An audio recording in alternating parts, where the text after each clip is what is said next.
1920, Monseigneur Join, curé de Saint-Augustin à Paris et fondateur de la Revue des Sociétés Secrètes, écrivait dans la Revue du Clergé français un article au sujet de la franc-maçonnerie, où il reprochait fortement aux évêques, aux prêtres et aux fidèles de n'avoir pas donné écho aux condamnations mises en garde des papes contre la franc-maçonnerie.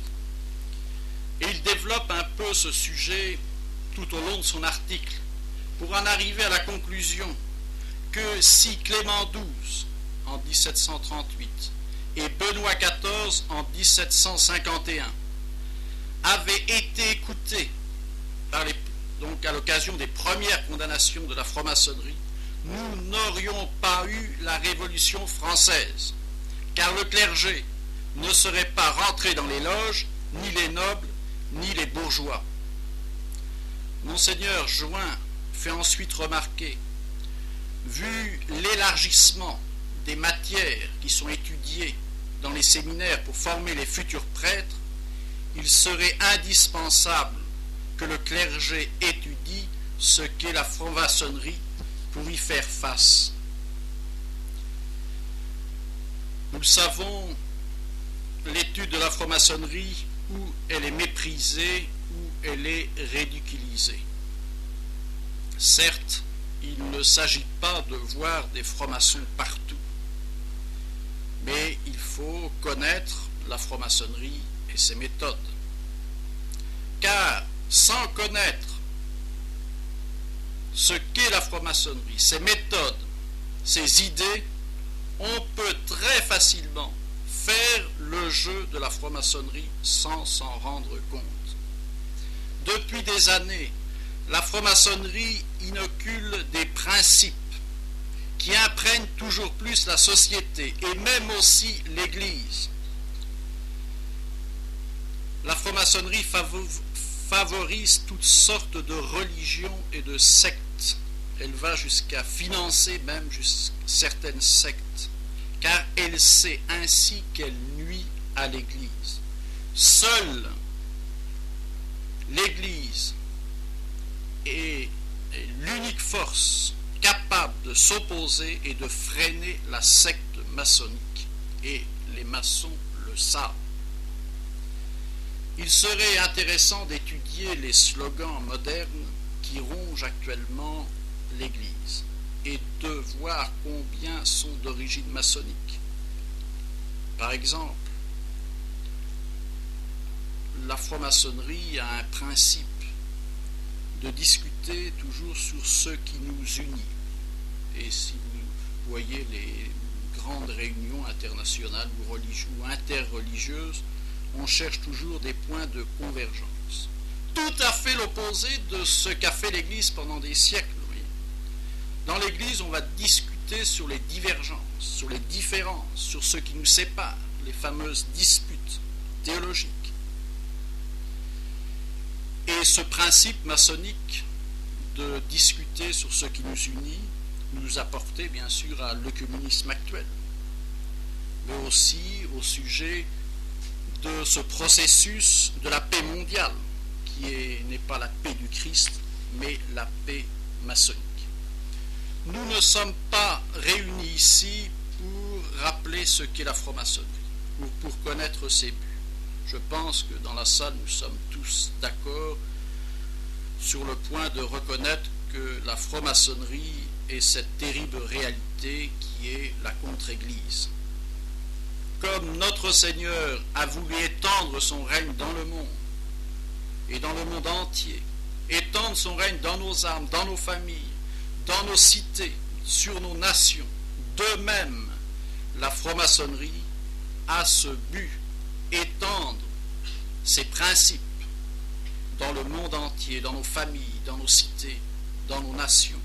Elle a un but politique, le fameux gouvernement mondial, ou aujourd'hui ce qu'on appelle le nouvel ordre mondial, et un but religieux, on pourrait dire, la fameuse religion universelle, regrouper toutes les religions en une seule.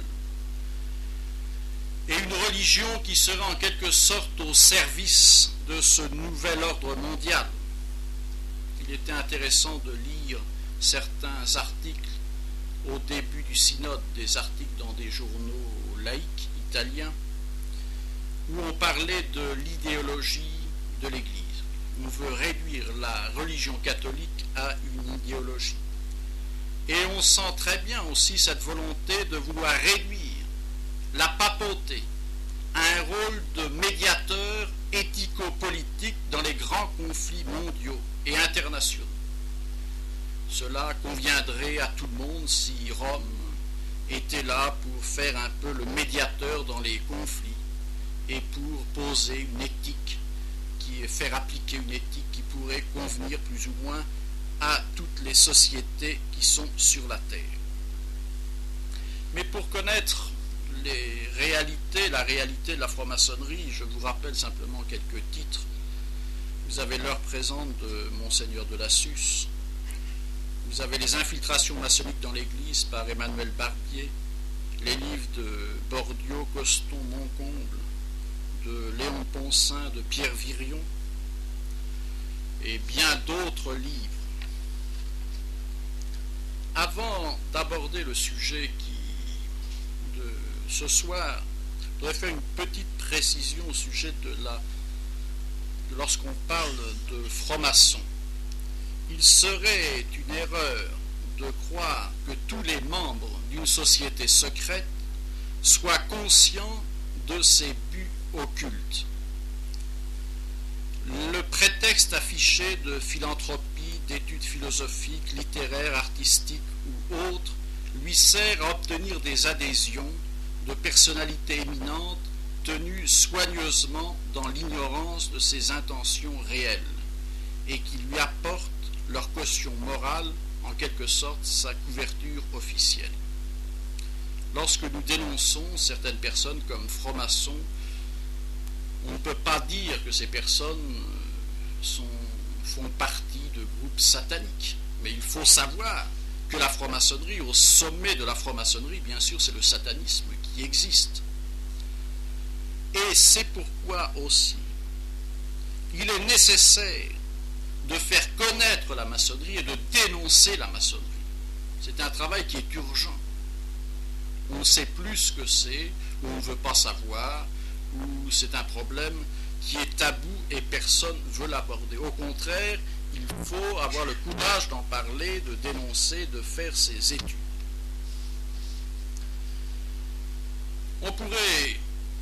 Il pourrait sembler que parler de la franc-maçonnerie du Vatican, c'est parler de conflits qui existaient au siècle passé, mais aujourd'hui les choses sont un peu différentes. Je voudrais d'abord vous montrer comment c'est un problème qui est actuellement brûlant à Rome, entre le Vatican, l'Église et la franc-maçonnerie. Une agence de presse qui s'appelle Le Signe d'Italie mettait cette nouvelle comme quoi des journaux catholiques depuis quelque temps attaquent de nouveau la franc-maçonnerie, ce qui ne s'était pas vu depuis des années. Il cite la Civiltà Catholica, Familia Cristiana, le Sabato et d'autres journaux qui soient catholiques ou même le Sabato est un journal laïque, peut-être à tendance catholique, mais il est laïque. Quels sont ces faits? Alors tout d'abord, le pape, en février dernier, a reçu les évêques de la Toscane. Et dans le discours, il a fait allusion au pouvoir occulte. Et il a dit exactement cette phrase: dans les grandes villes, on ressent l'influence des pouvoirs occultes. Et cela a soulevé dans la presse un tollé général. Les maçons, alors que le pape n'a pas parlé de franc-maçonnerie, se sont sentis concernés au point que le grand maître d'Italie, qui s'appelle Di Bernardo, qui est professeur de droit à l'université de Trente, a fait une conférence de presse. Et on a à peu près une centaine d'articles dans des journaux différents qui sont sortis à cette occasion. Donc la franc-maçonnerie est extrêmement sensible lorsque non seulement on parle d'elles, mais on les dénonce. Et Di Bernardo parle dans ses réponses qu'il fait de calomnie, en disant que c'est inacceptable et que le pape devrait plutôt faire des enquêtes sous l'opus Dei, au point de vue de pouvoir occulte. Dans les nombreuses réponses qu'il donne, il admet que parmi eux, il y a aussi des prélats. C'est lui-même qui le dit. Alors il dit bon, que Marcinkus n'est pas franc-maçon, je ne sais pas pourquoi, sans doute un journaliste lui avait parlé de la question de la banque ambrosienne. Et ensuite, il dit aussi que ce qui préoccupe le Vatican, on en reviendra là-dessus, c'est la diffusion de la franc-maçonnerie dans les pays de l'Est.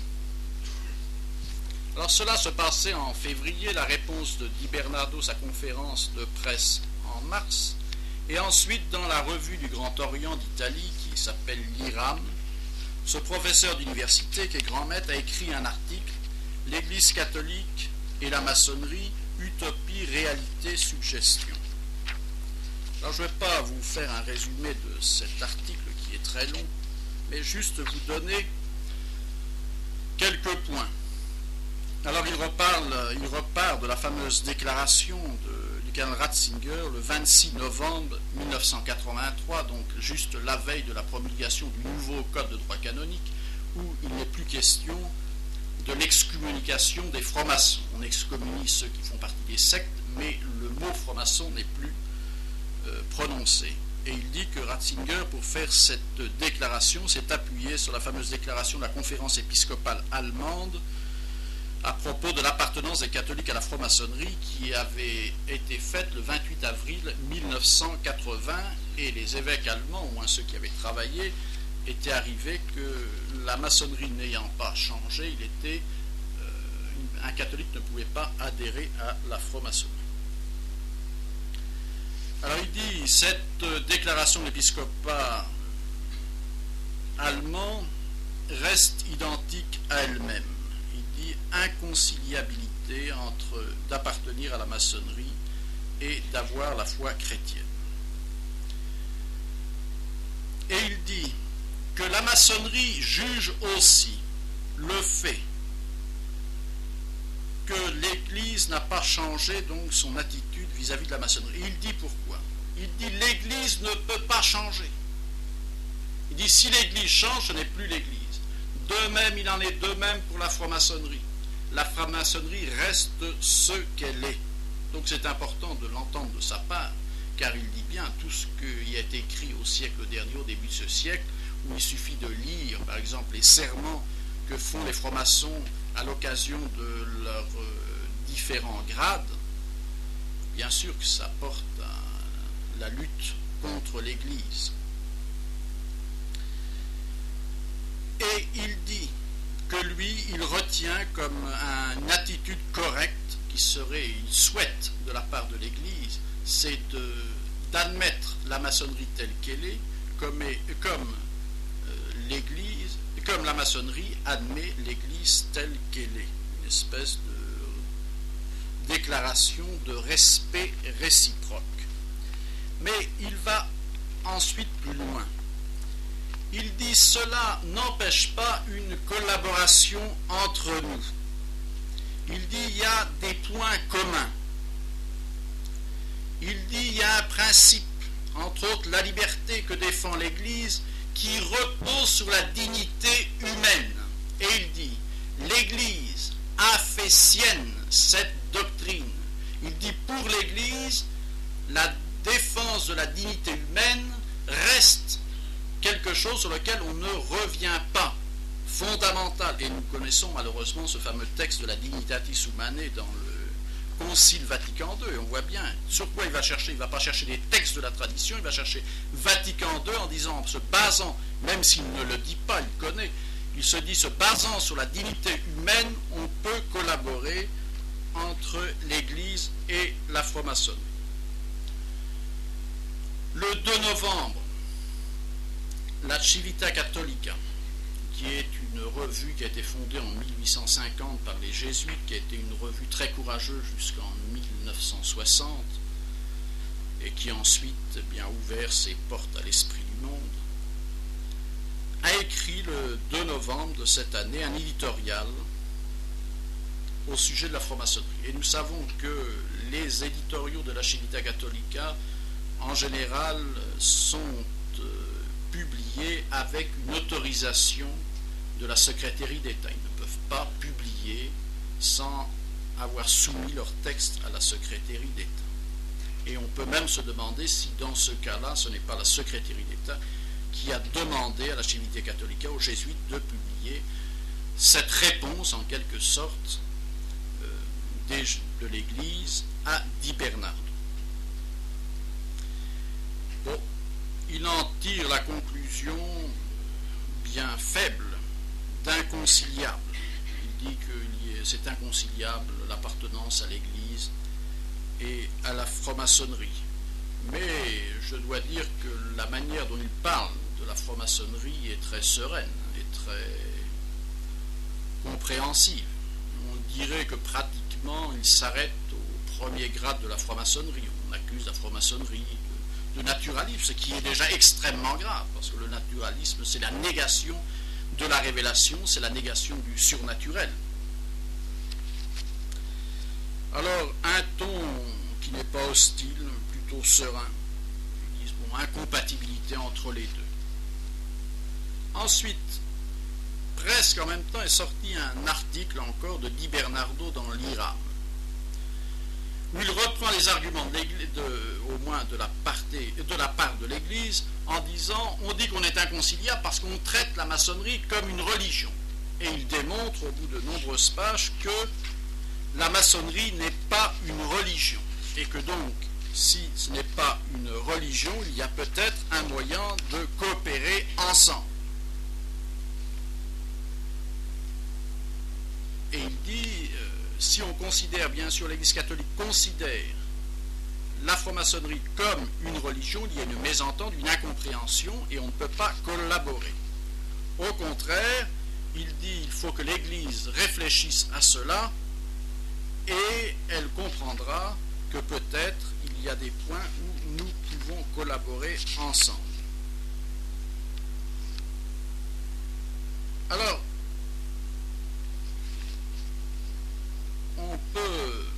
on voit donc que c'est un sujet quand même qui est d'actualité. Alors on peut se poser la question, pourquoi aujourd'hui le Vatican semble préoccupé de la franc-maçonnerie, du problème des francs-maçons? Bon, je crois qu'on peut trouver des raisons. Il y a d'abord que, vous savez que le pape avait été, je crois que c'est l'année dernière, donc à Prague, et qu'une semaine avant l'arrivée du pape, eh bien c'est le Grand Orient de France qui a été là-bas à Prague, qui a rouvert les loges et qui a reçu 1200 demandes d'entrée dans la franc-maçonnerie. Alors, comme, et c'est vrai, Di Bernardo le dit d'une manière malicieuse dans ses interviews, il disait que le Vatican attendait, après l'écroulement du mur de Berlin et l'ouverture du rideau de fer, comme un espèce de retour en masse vers l'Église, et on a constaté que c'est l'indifférence la plus complète. Il ne faut pas oublier que la persécution fait des martyrs, mais ne convertit pas, et que 40 ans, 60 ans d'athéisme, eh bien, ça forme des athées, rien de plus, et une délusion, un découragement, et un constat d'échec de la part de l'Église, de la part du Vatican, et voir que les francs-maçons, eux, ont plus de succès, eh bien, si vous voulez, une espèce de rivalité, une espèce de jalousie qui a provoqué ces réactions. Et puis d'autre part, il y a le problème de la Croatie, bien sûr. Pourquoi on tarde tant à reconnaître la Croatie? Il ne faut pas oublier qu'est-ce qui refuse actuellement de reconnaître et qui fait attendre le 15 janvier pour être sûr que toutes les églises soient détruites, que tous les habitations des chrétiens soient détruites, que le pays soit complètement déstabilisé. Eh bien, c'est l'Europe, c'est les États-Unis d'abord, Bush qui est maçon, et puis c'est la communauté européenne.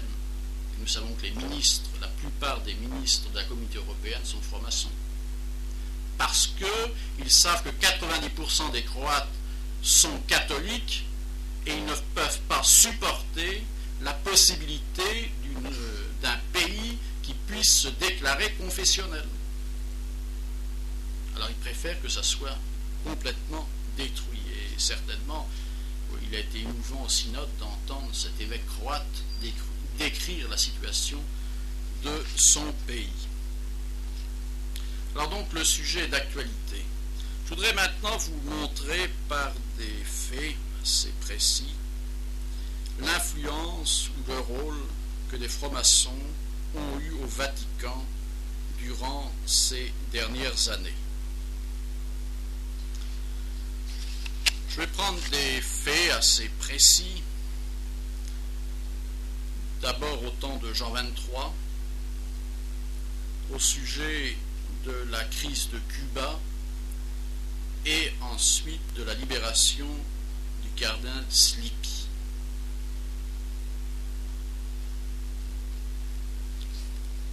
Lorsqu'on prend les vies de Jean XXIII, il y a une vie de Jean XXIII qui a été écrite par un Peter Ebletwaite, qui se dit journaliste, mais qui est un ex-jésuite. Je ne sais pas s'il est arrivé jusqu'à la prêtrise, mais il a fait pendant un certain nombre d'années, certainement, ses études chez les jésuites, de philosophie et théologie.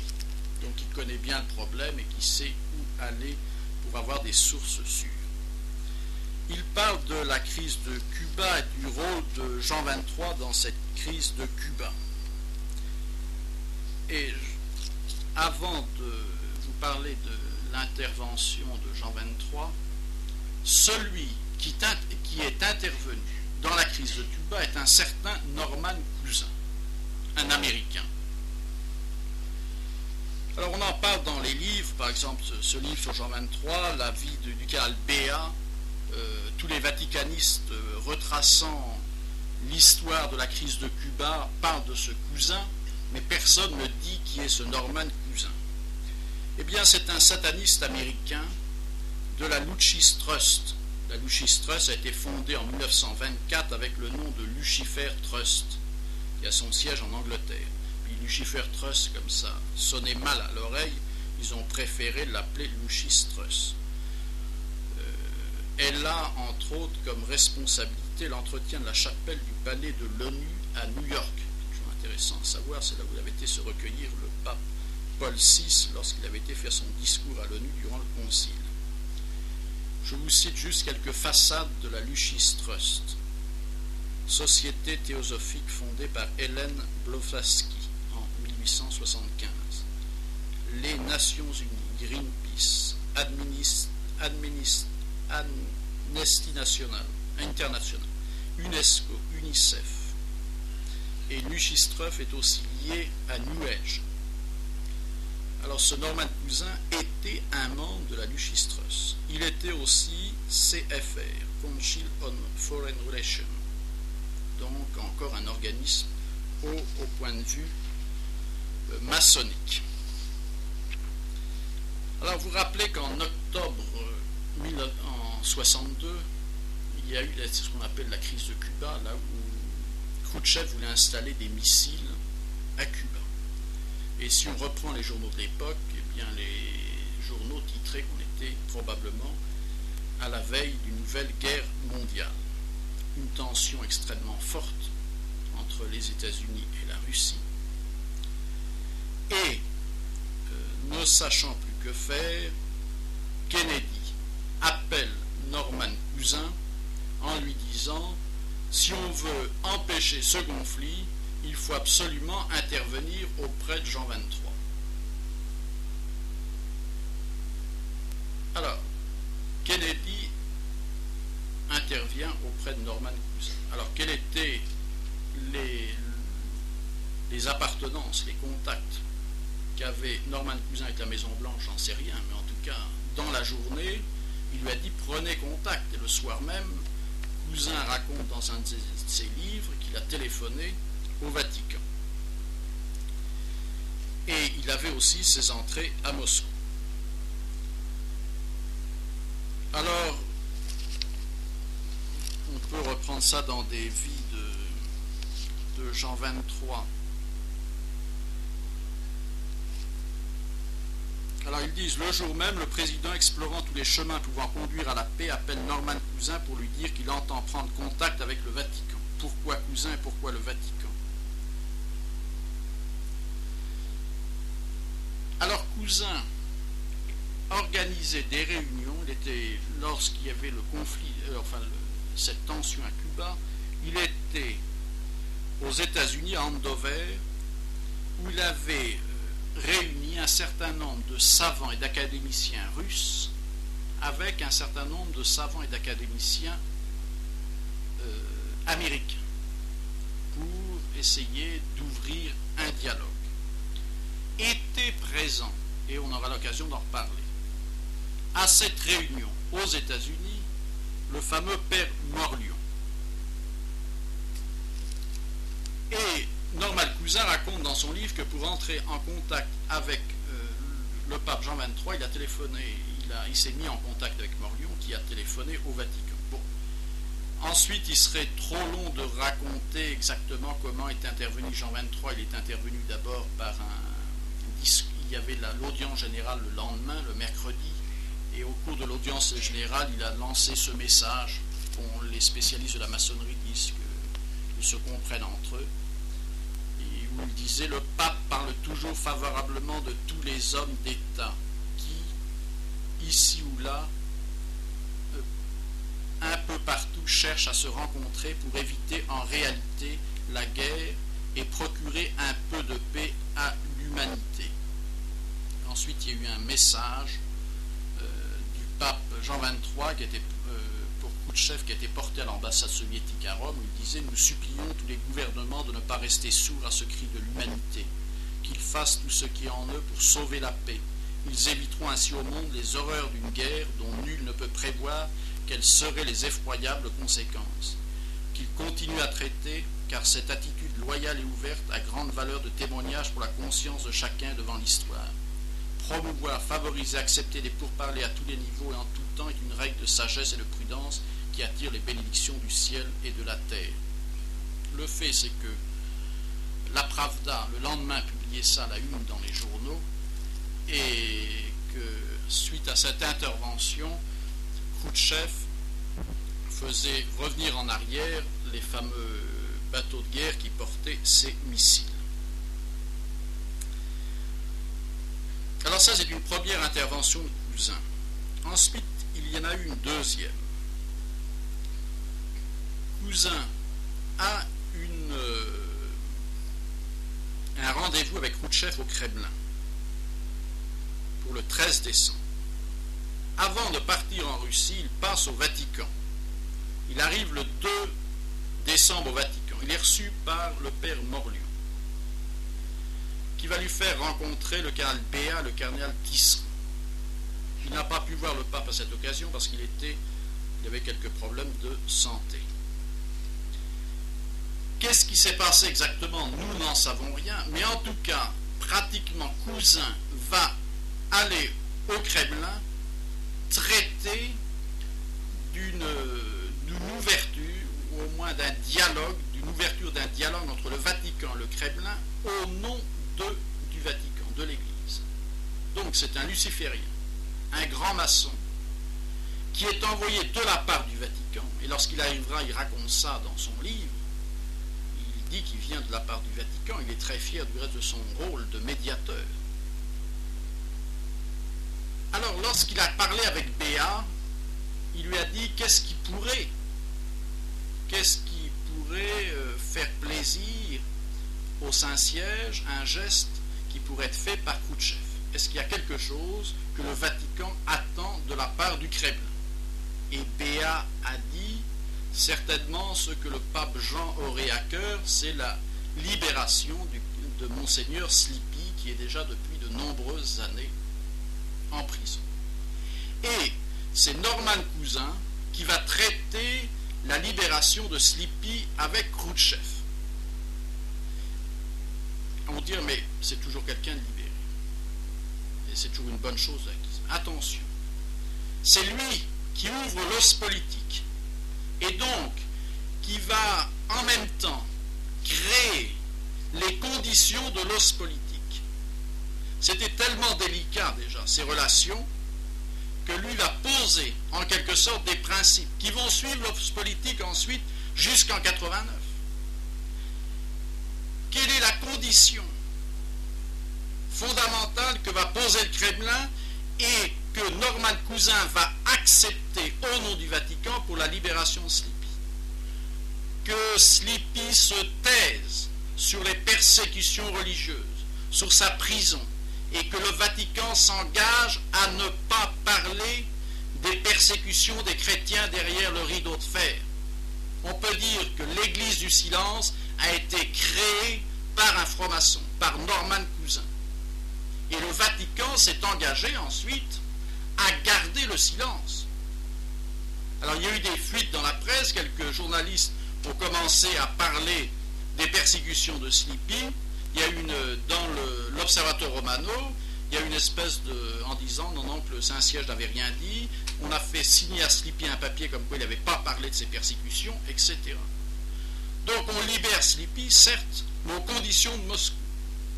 Ensuite, si on lit le livre, un livre très instructif, triste mais très instructif et un bon livre, c'est Moscou et le Vatican par le père Floridi, qui était un jésuite et qui a payé cher ce livre. Il explique que des gens comme Slipy étaient considérés au Vatican comme des modèles, certes, des piliers, des colonnes de la foi, mais en même temps les plus grands obstacles au dialogue avec Moscou. Donc il fallait se débarrasser de ces gens-là. Et c'est contre la volonté de Slipy qu'il est sorti du RSS. Lui ne voulait pas sortir.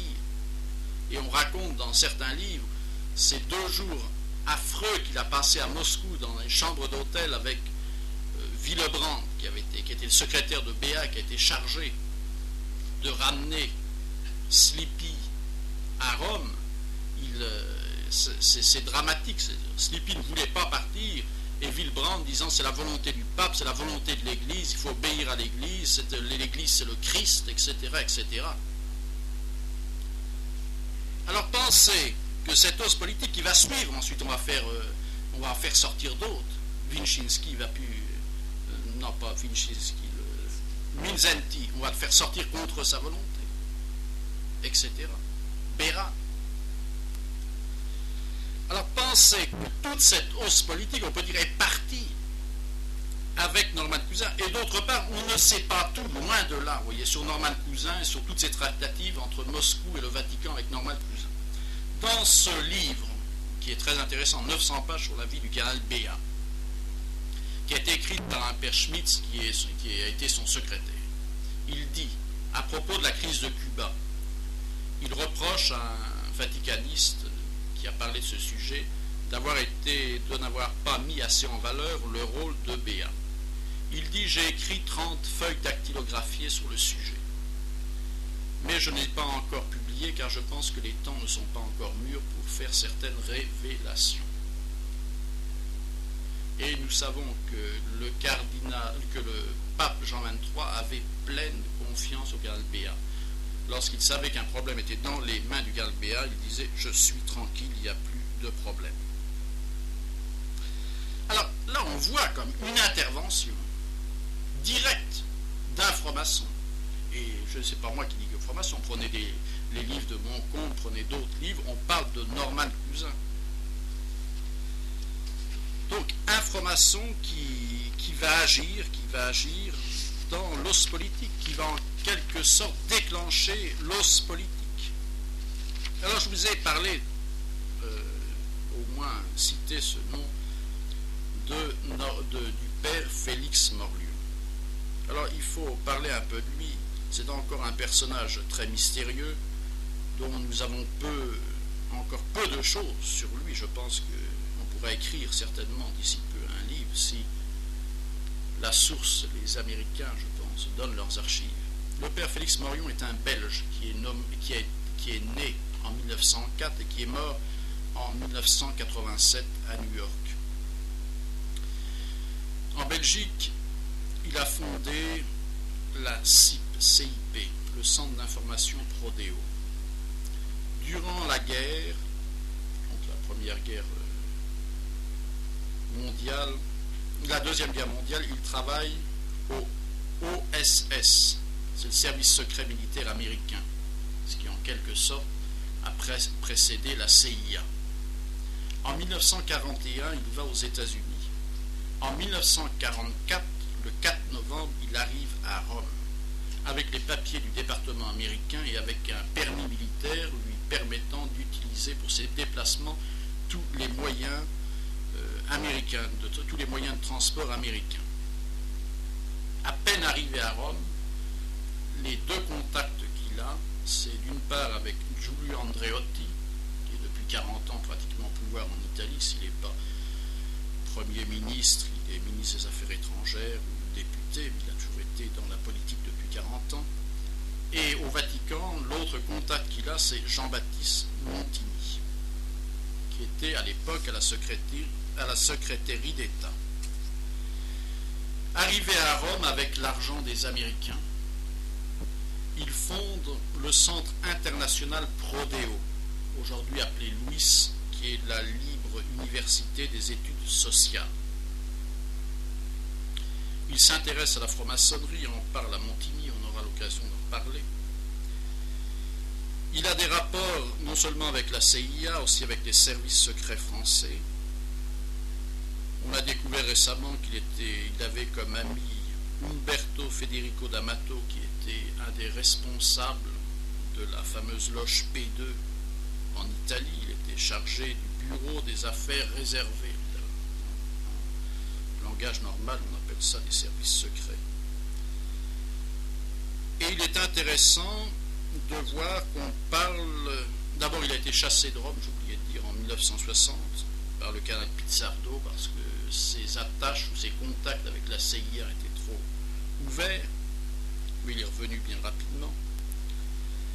Et on a reparlé de lui récemment, c'est ce qui a un peu fait découvrir tout cela, au sujet de l'attentat du pape au mois de mai, la place Saint-Pierre, en 81. À quel sujet on en a reparlé? Bon, après l'attentat du pape par ce Turc, il y a eu le procès contre le Turc. Au bout de plus d'1 an, le Turc a commencé à parler d'un complice. Pendant 1 an, il n'avait pas parlé d'un complice, qui s'appelle Antonov, qui est le bulgare et qui était le responsable de l'escale de Balkaner, des avions de la Bulgarie à Rome. Et comme preuve, bien sûr, il était dans sa prison, on lui a demandé des preuves, les juges. Il a dit, mais je connais, j'allais chez lui, il y avait aussi sa femme, je peux vous décrire l'appartement. Effectivement, il a décrit, le Turc a décrit l'appartement d'Antonov d'une manière tout à fait remarquable dans tous les détails. Il y a eu juste un petit problème où il y avait une différence. Il parlait d'une porte à souffler qui séparait en quelque sorte la salle de séjour de la salle à manger. Alors que dans l'appartement d'Antonov, si cette porte à souffler était prévue dans les plans, elle n'a jamais été montée. Par contre, à l'appartement juste au-dessus, qui a la même superficie, qui est identique, il y avait la porte à souffler, habitait le père Morlion. Et d'après ce que dit la presse italienne, ce serait Morlion qui aurait soufflé aux Américains ce détail pour créer la piste bulgare. La fameuse piste bulgare maintenant qui est remise en discussion. Alors, pourquoi les Américains avaient intérêt de créer une piste bulgare? Je n'en sais rien. Est-ce qu'eux sont compromis, comme le disent certains, dans cet attentat du pape? C'est possible, je n'en sais rien. Est-ce qu'ils avaient des avantages à accuser Moscou? Je n'en sais rien. Mais il est clair que le père Morlion est intervenu dans cette histoire et c'est lui qui a transmis les renseignements à la CIA. Et ensuite, comment la CIA est arrivée? Ça, c'est leur travail. Dans la cellule d'isolement du Turc dans la prison romaine. Bon, en Italie, tout est possible, je le sais, mais c'est comme ça. Alors, qu'a fait ce père Morlion? Donc, c'était le trait d'union, au moins dans la crise de Cuba, ensuite dans la libération de Slipi avec Norman Cousin. Mais il a eu une autre initiative en fondant cette université Prodeo. Il a organisé ce qu'il appelait des agapes. Les agapes étaient des repas très simples, des repas, dirons-nous, dialogues, où les participants intervenaient par des petits discours. Et il a organisé cela en Italie et à l'étranger. La première agape qui résulte, au moins celle officielle, date de 1956, et le thème c'était l'anxiété des différents peuples pour l'unité religieuse.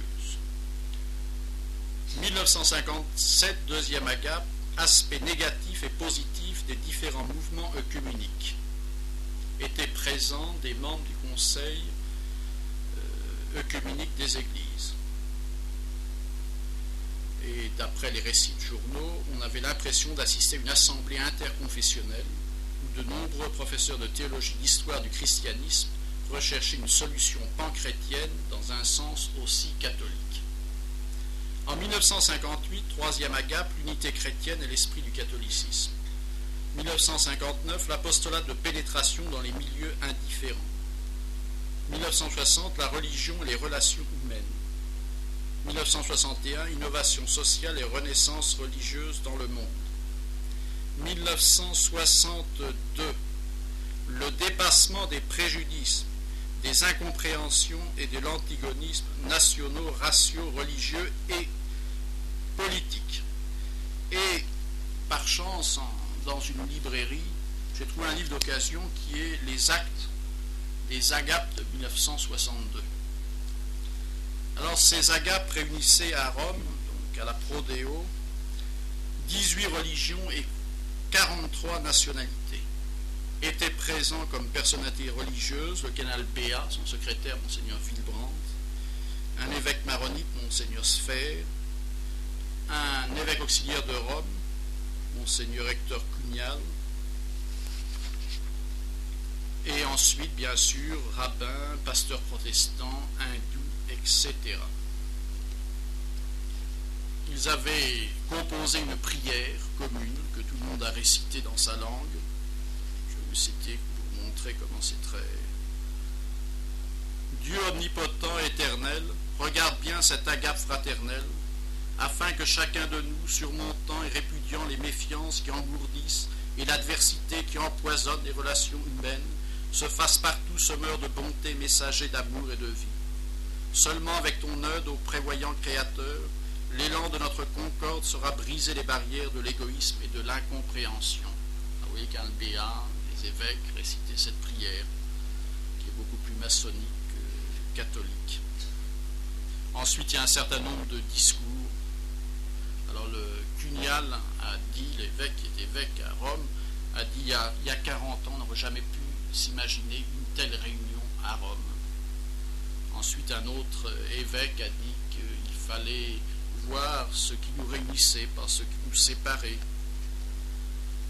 Et puis, le cardinal Béat, j'ai trouvé ça dans la vie du cardinal Béat, racontait ça à Jean 23, qui était très intéressé, qui lui a envoyé une lettre de félicitations pour cette agape. Et nous avons la lettre, ils l'ont publiée bien sûr au début du livre, pour voir comment ces initiatives, et c'est soutenu par le bon pape Jean.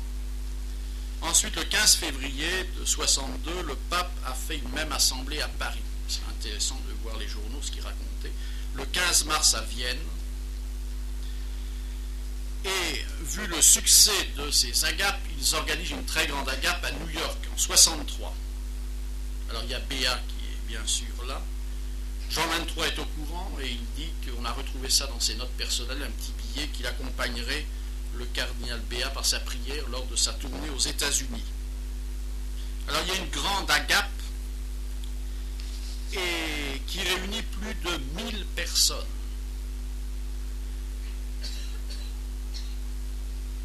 Et parmi les personnes présentes, on avait Rockefeller, par exemple,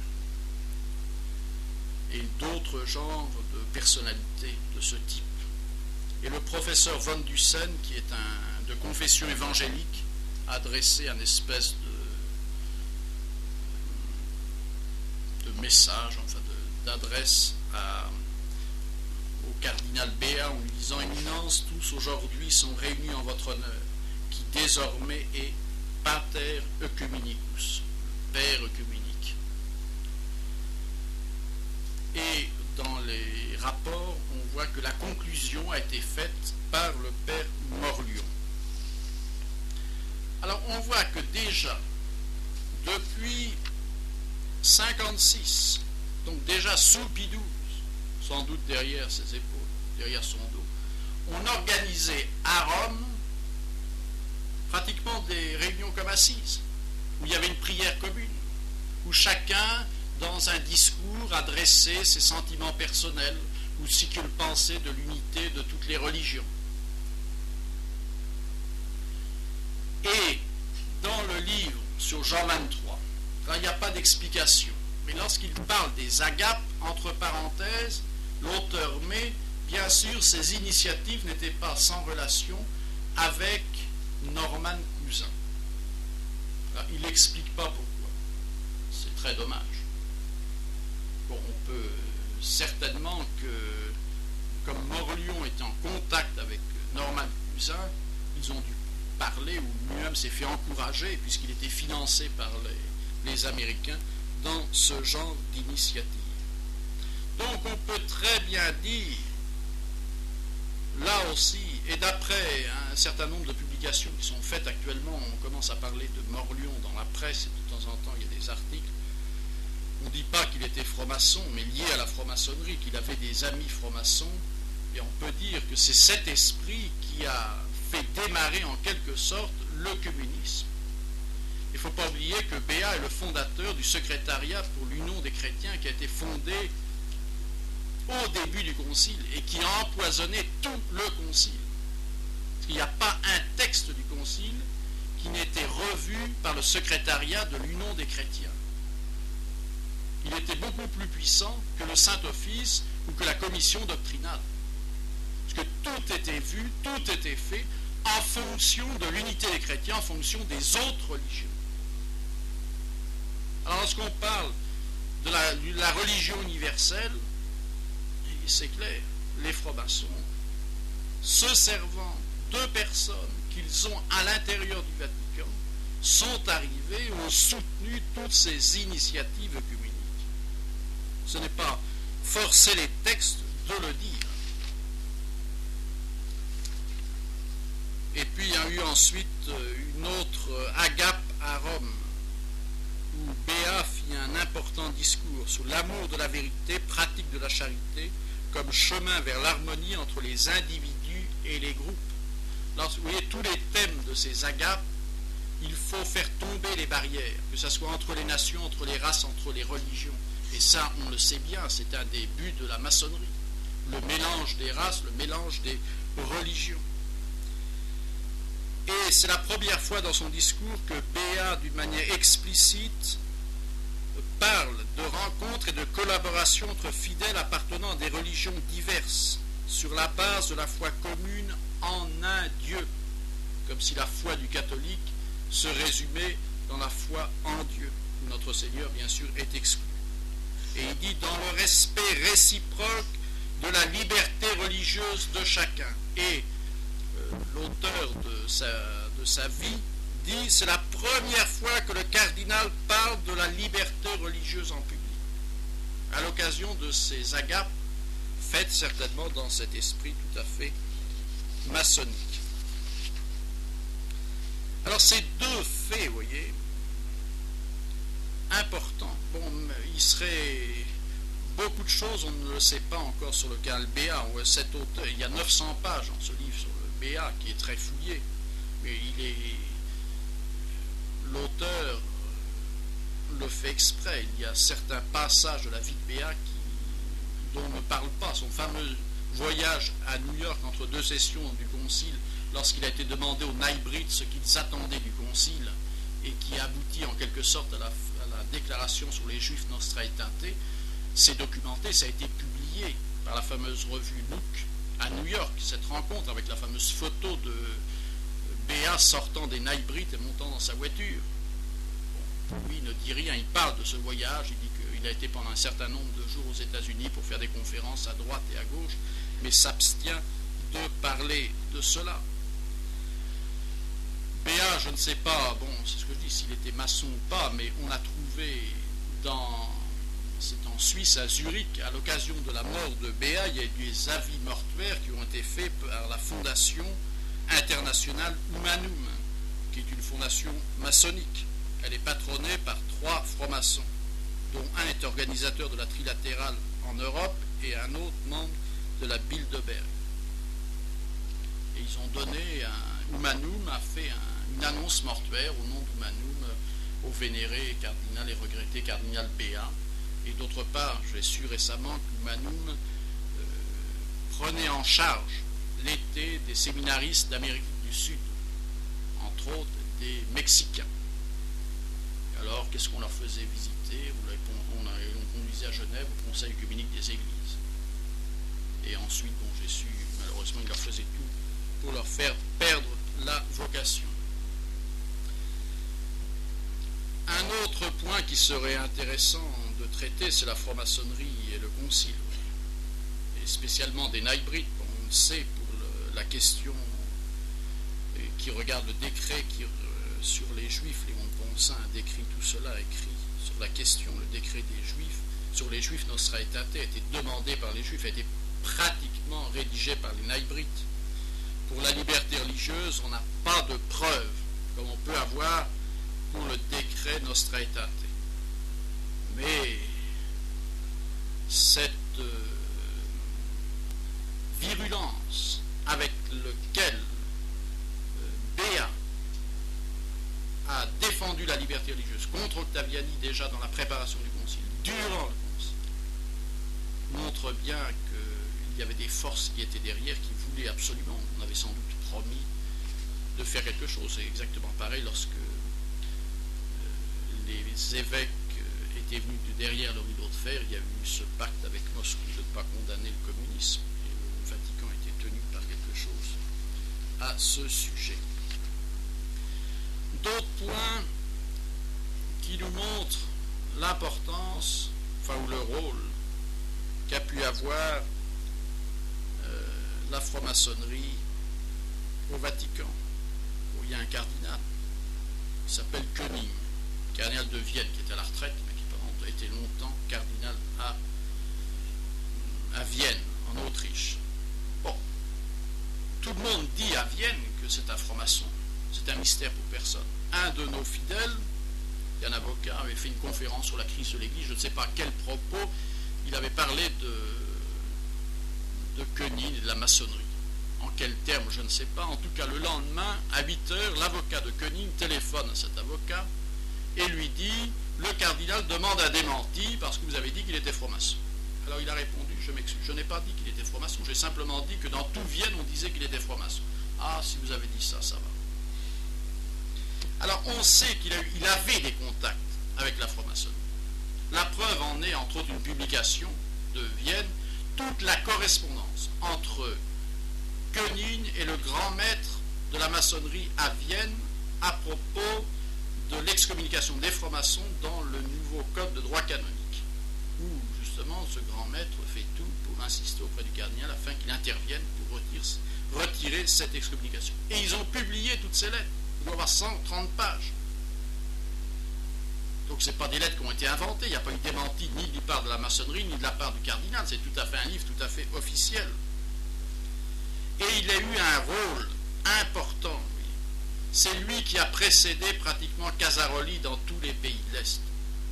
Si c'est Norman Cousin qui a ouvert le feu, on peut dire, avec l'os politique et la libération de Slipi, les contacts des prélats, et entre autres de Casaroli, avec les gouvernements des différents pays de l'Est, celui qui a ouvert les portes et qui était le premier à franchir le rideau de fer en Pologne, en Hongrie, en Tchécoslovaquie, ça a toujours été Koenig.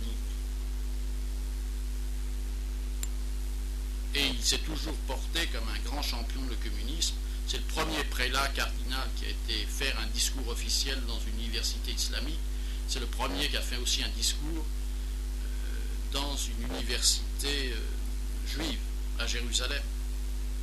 On sait aussi, il s'en vante lui-même, et ce serait trop long d'aborder le sujet, que certainement un des grands électeurs du pape Jean-Paul II. À ce propos, il a, lui et les milieux qu'il fréquente, une influence sur le pape. Si vous prenez les Observator Romano de l'été, au moins des 8 premières années de ce pontificat, vous remarquez que chaque année, pendant une semaine, parce que cela est annoncé, il y a souvent une photo, qu'il y a un groupe d'intellectuels qui accompagne le cardinal Koenig à tenir un espèce de ce qu'on appelle aujourd'hui un séminaire à Castel Gandolfo en présence du pape. On voit la photo, le pape est dans un coin, il a la main sous le menton et il écoute comme ça. Alors on a fini par savoir qui étaient ces messieurs. Ce sont tous des membres de l'Institut pour la science de l'homme. Et cet institut est lié avec les Nijbriet, la trilatérale et les Bilderberg. Et tous les membres de cet institut sont membres ou des Nijbriet ou de la trilatérale ou des Bilderberg. Et pendant une semaine entière, il faisait des leçons au pape sur les perspectives futures sur le monde, sur la société, sur l'homme. Et ils étaient introduits par le cardinal Béat. Alors, ce n'est pas des choses qu'on invente, vous pouvez lire ça dans l'Observator Romano. Alors ensuite, il y a les photos, et on reconnaît ses professeurs. Et quelquefois, il y en a, on dit, il y avait le professeur un tel, professeur.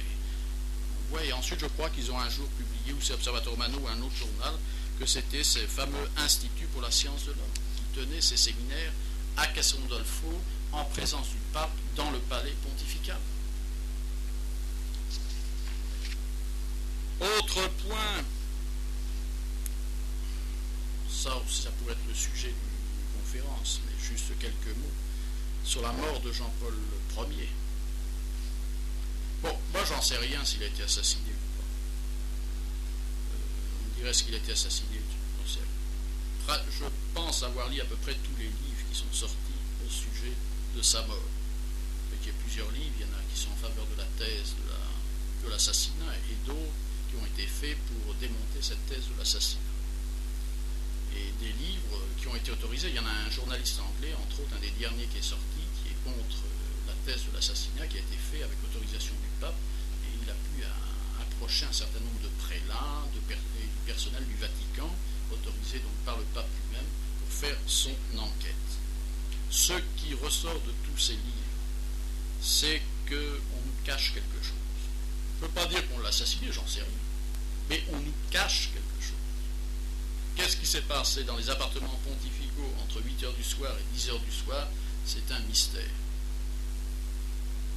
Il semble que le pape ait eu un malaise vers 6h du soir, mais ce qui est étrange, c'est que son secrétaire, sachant qu'il a eu un malaise, est parti dîner à Rome avec des amis, il était absent.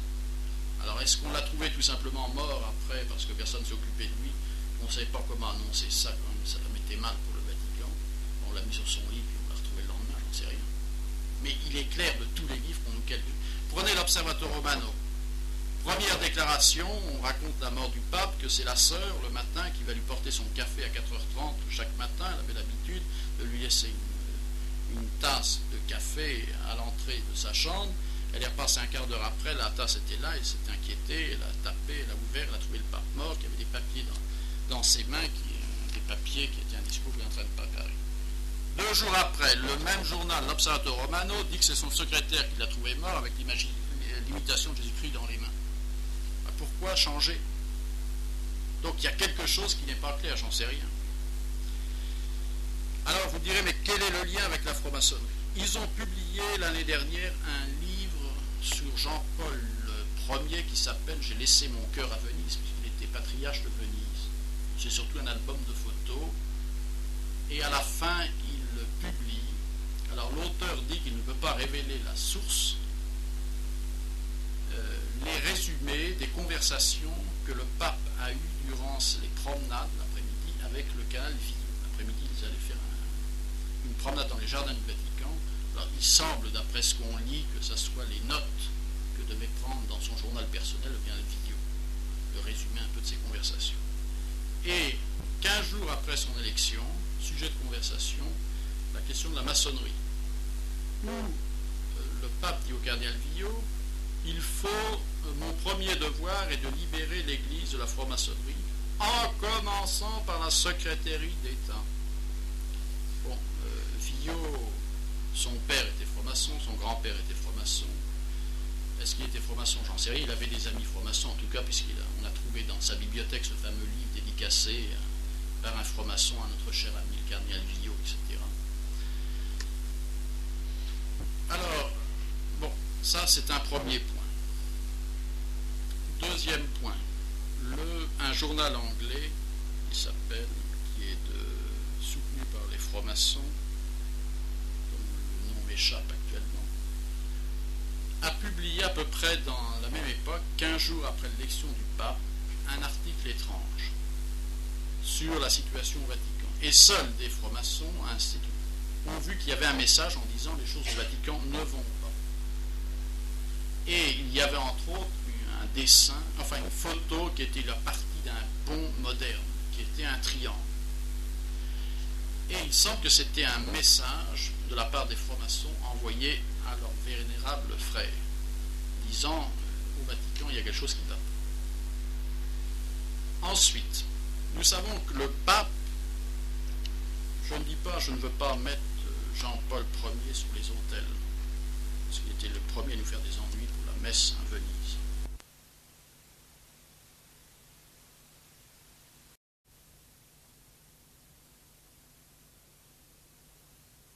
La messe à Venise. De ce côté-là, je crois qu'il n'a pas compris grand-chose, et sur la doctrine, il y a beaucoup de choses qui laissaient à désirer. Mais au moins, il ne pouvait pas supporter la franc-maçonnerie. Il avait des contacts avec des prêtres, des prélats, des évêques qui aussi étaient anti-francs-maçons. Et la première chose qu'il a demandé, lorsqu'il a reçu les responsables du Vatican à peine élus, il leur disait, si vous avez quelque chose sur la franc-maçonnerie, portez-moi cela. Et il a accumulé dans sa chambre, il ne mettait pas dans son bureau, dans sa chambre, sur son radiateur, un certain nombre de dossiers sur la franc-maçonnerie. Et un évêque, qui est au courant de ça, m'a dit, lorsqu'on a ouvert les portes le Vatican, le matin de sa mort, il n'y avait plus ces dossiers. D'autre part, à 6 heures du matin, qu'est-ce qu'il y avait au Vatican? Il y avait Villot et Baggio. Alors Baggio, c'est pas le genre à se lever tôt. Il était déjà au Vatican. C'est eux qui ont refusé l'autopsie, qui avait été demandée par Benelli, qui était l'homme fort. Il a dit, je connais les personnes, il a dit non, ils ne veulent pas, en parlant de Villot et de Baggio. Ils se sont refusés à une autopsie.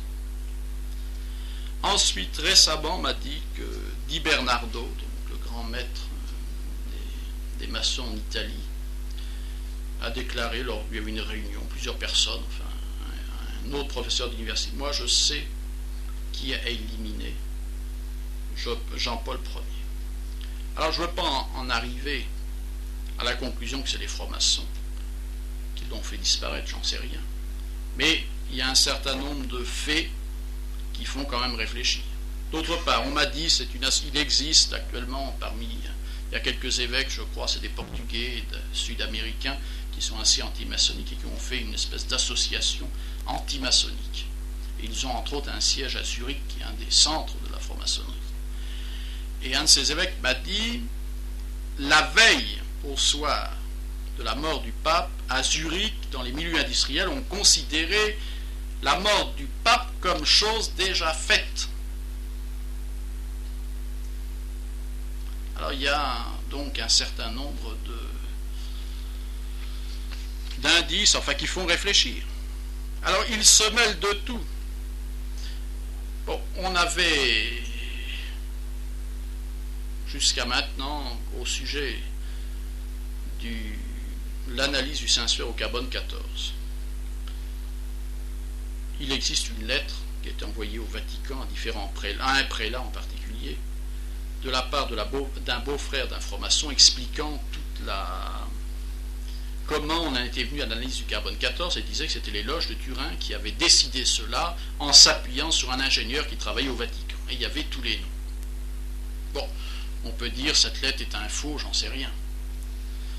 Mais elle était quand même assez précise. L'année dernière, le cardinal Balestrero, celui qui a autorisé cette analyse au carbone 14, a dit, à l'occasion d'une retraite qu'il a prêchée à des prêtres de la région de Venise, il a parlé du Saint-Suaire et il a dit, eh bien, c'est les francs-maçons qui ont manigancé tout cela. Et c'est lui qui a donné les autorisations, c'est lui qui savait parfaitement comment les choses se sont passées. On sait maintenant, donc ils ont demandé à 3 laboratoires, et ils avaient demandé au laboratoire de la faculté catholique de Milan, qui a ses appareils pour faire ces analyses, qui ont refusé de marcher dans la combine. Alors lui, Balestrero, je pense qu'il parlait en connaissance de cause. On dit qu'il n'y a pas d'intervention de la maçonnerie. Vous voyez les Knighbrites qui sont intervenus au sujet pour arrêter la béatification d'Isabelle la catholique. Alors il existe une lettre des Knighbrites au Vatican, au secrétariat de l'unité des chrétiens. Malheureusement, on n'a pas mis la main, il faudrait bien mettre la main un jour sur cette lettre, remerciant le Vatican d'avoir suspendu le procès de béatification. Qu'est-ce qui rentre ces gens-là dans les procès de béatification? Maintenant, il faut leur demander la permission pour savoir si on doit béatifier telle ou telle personne. Alors ça montre bien leur puissance et leur force. Et cette lettre était adressée au cardinal Casilli. Alors on a d'autres personnes qui sont intervenues. Le Courrier de Rome avait publié cela il y a un an, je crois. Cette conférence qui a été faite par Bonimelli, un jésuite espagnol, spécialiste de la maçonnerie, qui fait partie même d'instituts historiques de la maçonnerie, qui a le droit d'aller étudier dans les archives de la maçonnerie, une conférence sur la maçonnerie à l'Institut catholique de Toulouse. Et à plusieurs reprises, il s'est vanté que le Vatican était truffé de francs-maçons, et avec fierté. Et lui est tout à fait en faveur de la maçonnerie. Alors un autre religieux, le père Rosario Esposito. Il habite, c'est pas l'abbé Esposito qui fait partie de la fraternité, n'ayez crainte. Il est un peu plus âgé celui-là. Mais il habite aussi Albano. Il est spécialiste de la franc-maçonnerie. Et pratiquement, il a été nommé par Paul VI pour discuter et dialoguer avec la franc-maçonnerie. Alors la thèse du père Esposito, c'est que la maçonnerie, même étant une association laïque et non une confession religieuse, a des statuts et une finalité qui la font très proche de l'homme et aimant la paix, donc très ressemblante à l'Église, c'est ce qu'il dit. Et il a écrit récemment, on a été l'interviewer au sujet de toutes les polémiques qu'il y avait entre le pape et la franc-maçonnerie. Il dit, vous savez, les francs-maçons nous considèrent un peu comme leur curé. Bon, c'est lui-même qui dit ça. Alors il a fait beaucoup de livres, hein, peut-être une dizaine de livres sur l'Église catholique et la franc-maçonnerie. Il y a un livre qui s'appelle Concordance entre l'Église et la franc-maçonnerie. Et il a dit lui-même qu'il avait trouvé dans les archives secrètes du Vatican à peu près 2000 documents de la part du Vatican contre la franc-maçonnerie. Eh bien, ce brave père, il écrit dans toutes les revues, il s'adresse au clergé et même au peuple italien. Dans Palestra del Clero, qui est une revue qui est adressée à des prêtres, Vita Pastorale, qui est une revue que tous les curés reçoivent, et puis il écrivait dans Madonna di Pompei, qui est ces petits bulletins des sanctuaires qui sont très diffusés en Italie en plusieurs dizaines de milliers d'exemplaires. Et toujours, il profite des occasions pour faire de la propagande en faveur de la maçonnerie. Incroyable ce qu'il dit. Et jamais un rappel, jamais un reproche. Il y a une petite revue de Naples qui a été l'interroger. Et il lui pose cette question. Père Rosario, peut-être que nous sommes indiscrets, mais nous devons vous demander si vous avez été initié maçon. Voilà la réponse du père Rosario Esposito. Il n'a pas démenti ça. Non. Il m'a été proposé plusieurs fois l'initiation, mais j'ai toujours répondu ainsi. Si j'entre dans la maçonnerie, je ne serai plus l'autre c'est-à-dire l'Église. Et si je suis un des leurs, il n'y a plus de dialogue. On ne peut pas dialoguer avec soi-même.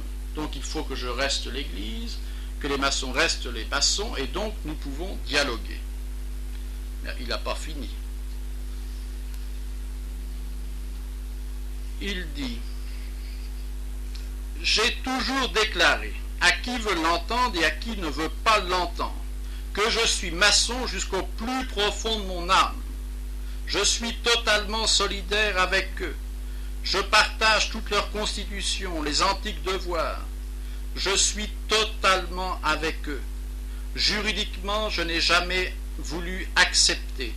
Mais, par contre, j'ai accepté la nomination ad honorem à la loge Gaetano Ruffo di Ruccella Ionica. Et cela en 1985.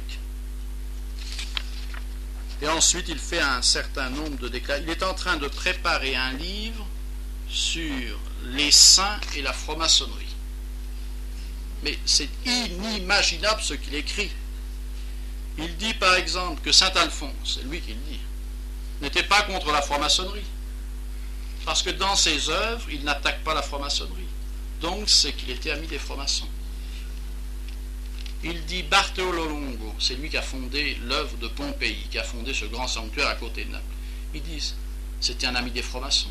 Il a reçu des francs-maçons. Certes, il en a reçu, et il en a converti un grand nombre, puisqu'on trouve dans le musée aujourd'hui de Pompéi tous ces tabliers de peau de porc et toutes les décorations des maçons qui laissaient ça en témoignage pratiquement de la grâce de la conversion. Ensuite, il y a un saint médecin à Naples, Moscati. Il allait auprès des malades qu'on appelait, souvent on l'appelait auprès de francs-maçons. Il disait, voyez, il allait secourir les francs-maçons. Il allait même appeler les prêtres. Donc il voulait les aider. Mais inconcevable, il cherchait bien sûr à les convertir et à les faire renier. Mais pour lui, tout ça, c'est des habits de la franc-maçonnerie. Et rien jusqu'à maintenant n'a été fait contre lui. Et avant de partir, un ami de Rome me dit, vous avez gagné une belle bataille. Ben, je dis laquelle? Eh bien, il me dit, le Vatican, parce que le père Esposito était directeur responsable de la revue de Pompéi et de l'autorité romaine, on ne sait pas encore qui exactement, lui a retiré ce titre de directeur responsable. Alors certains au Vatican disent que c'est les mérites de Siciliono qui ont attaqué à nombreuses reprises le père Esposito. Bon, il faut voir s'il va continuer à écrire dans toutes les revues, parce que bien sûr que c'est grave cette revue, parce qu'elle s'adresse au peuple italien, des gens simples, et qui lisent ça, ils disent c'est un prêtre qui dit ça, donc c'est certainement bien. Mais il y a tous les autres revues, il écrit pour des prêtres.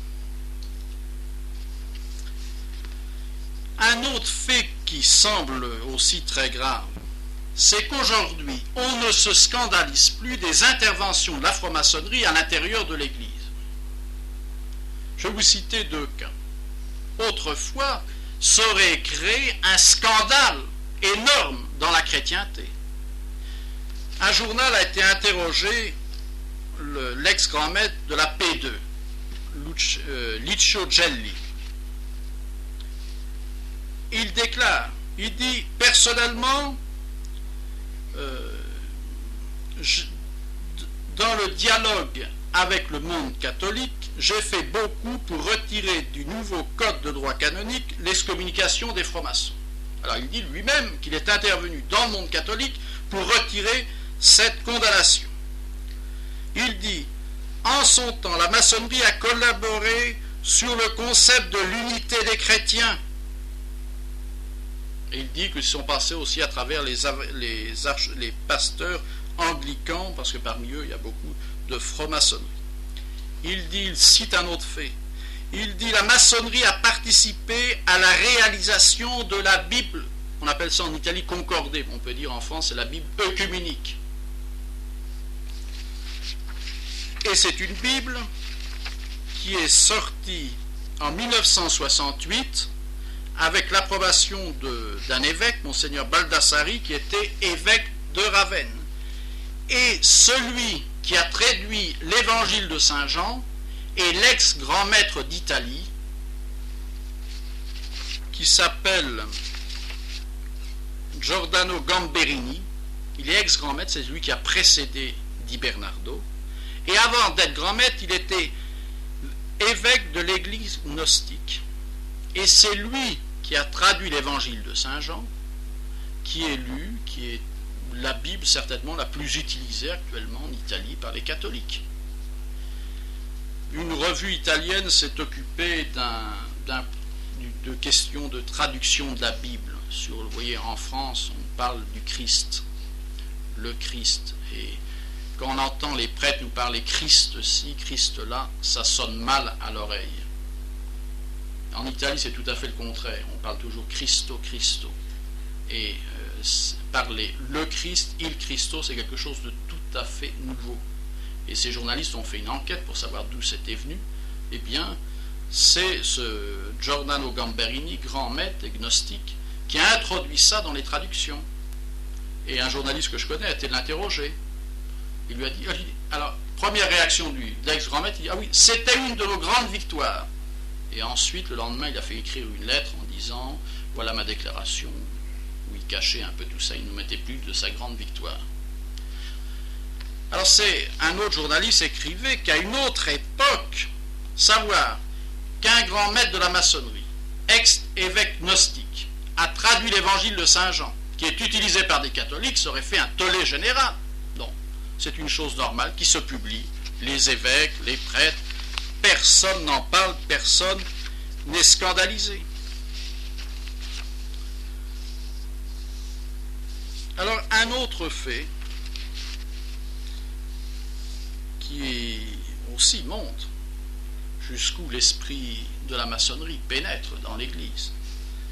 Vous savez qu'au Vatican, auprès du pape, suivant les époques de l'Église, cette personne a eu plus ou moins de l'importance. Il y a un maître, ce qu'on appelle le maître des sacrés palais.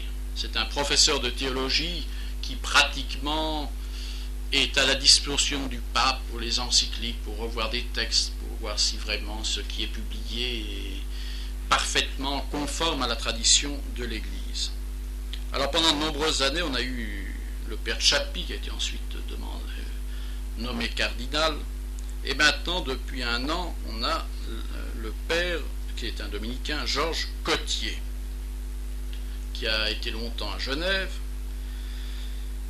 et qui a écrit un article assez long, puisqu'il a été publié en 2 fois dans 2 revues différentes, et le titre est « Un regard catholique sur la maçonnerie ». Alors, il a publié ça d'une part dans la revue Nova et Vetera, qui est la revue suisse qui a été fondée par le cardinal Journet, et ensuite dans la revue du secrétariat pour les non-chrétiens, avec le titre « Athéisme et dialogue ». Alors le père Cotier déclare qu'il espère que la page des violentes polémiques entre l'Église et la maçonnerie est une page historique définitivement passée. Alors ensuite, bien sûr, il ne va pas contredire le Vatican, et il dit oui, que le cardinal Ratzinger a fait cette déclaration, même s'il n'y a plus d'excommunication, il dit qu'il y a incompatibilité, il y a impossibilité, il dit, de la double appartenance. Mais il dit cela n'exclut pas la collaboration fraternelle sur le plan des actions humanitaires. Il dit il faut reconnaître les points positifs des maçons. 2 points, qu'est-ce qu'il entend par là? L'humanisme et les valeurs éthiques qui leur sont liées, les œuvres humanitaires, les témoignages de personnalités morales appartenant à la maçonnerie. Et le père Cotier déligne la nécessité d'un dialogue et d'une collaboration à 3 niveaux. Il dit le premier sur un plan strictement personnel, il dit dans un ordre philosophique, il dit le dialogue est une école où l'homme exprime le mieux de son humanité. C'est l'école de l'humanisme, témoignage rendu à la grandeur de l'homme et à la grandeur des problèmes qui se posent à l'esprit de l'homme. 2e point, il s'agit plus simplement de la défense et de la promotion des droits de l'homme. 3e point, la collaboration au grand devoir qui s'imposent à l'humanité tout entière, comme la survivance des espèces, la survivance de la culture, les problèmes de paix, de guerre, les problèmes d'ordre international, de faim dans le monde, et plus généralement des rapports nord-sud, etc., etc. Voilà ce qui devrait être en train de garder, enfin, disons dans l'Église, le gardien de la foi, on a toujours à parler du Saint-Office, mais il y a des époques de l'Église où ce maître des sacrés palais, ce théologien, on peut dire, de la maison pontificale, a eu un rôle extrêmement important. Pendant longtemps, les livres, pour être publiés à Rome, devaient avoir la permission de ce théologien. Et il explique tout ça. Au début de son article, il dit tout ça se base sur la notion qui a été développée au Concile de dialogue. Alors voilà des gens qui ont des postes importants au Vatican, qui je ne sais pas s'il y a encore aujourd'hui, mais il est à supposer que c'est lui qui revoit les encycliques du pape avant qu'il les signe, ou les textes principaux. Alors quelqu'un qui vit dans la maison du pape, qui est tout à fait favorable à une collaboration, qui encourage à une collaboration avec la franc-maçonnerie. Alors la situation dans l'Église, vous voyez, depuis 30 ans, on peut dire, depuis 62, il y a eu ces contacts avec la franc-maçonnerie. Est-ce que c'est fait sans complicité? Comment on en est arrivé là? Bien, je cite une lettre de personnage que vous connaissez déjà, puisqu'on a parlé, de ce père Rosario Esposito, qui écrit au grand maître Gamberini suite à la mort de Paul VI. C'est quelque chose qui a déjà été publié dans le Courrier de Rome, mais qu'on a peut-être oublié. Donc Gamberini avait fait des condoléances au Vatican pour la mort de Paul VI. Il lui écrit: Cher Gamberini, malgré sa froideur cartésienne, ton éditorial sur la mort du pape m'a plu. Lui, en parlant du pape, je pense qu'il l'aurait agréé. Il n'a jamais eu peur de rien. Mais aucun geste n'exigeait plus de courage que celui qui devait être à la base de la réforme, du renversement des rapports entre l'Église catholique et la maçonnerie. Et il continue, il dit: un dominicain, le père Félix Morlion, très connu comme fondateur à l'Université internationale Prodeo et des œuvres qui s'y rattachent, dont quelques-unes sont encore en activité à Rome, m'a confié un jour qu'il avait parlé avec celui qui était alors Monseigneur Jean-Baptiste Montigny, des rapports désastreux qui existaient entre l'Église et la maçonnerie. Bon, on peut dater ça de l'arrivée de Morlion à Rome avec le départ de Montigny à Milan, donc fin des années 40, début des années 50. Voilà ce que lui a dit Montigny. Il ne passera pas une génération avant que la paix soit faite entre les deux sociétés. C'était Monseigneur Jean-Baptiste Montigny, celui qui est devenu ensuite Paul VI. Alors c'est des choses qui ont été publiées, republiées, et Esposito lui-même a publié ça dans ses livres, ce n'est pas des lettres que nous avons inventées. Alors il est indéniable que la crise que nous vivons dans l'Église n'est pas étrangère à l'influence de la franc-maçonnerie sur le Vatican. Bon, on l'a vu pour la question de l'os politique, pour la liberté religieuse, pour l'œcuménisme.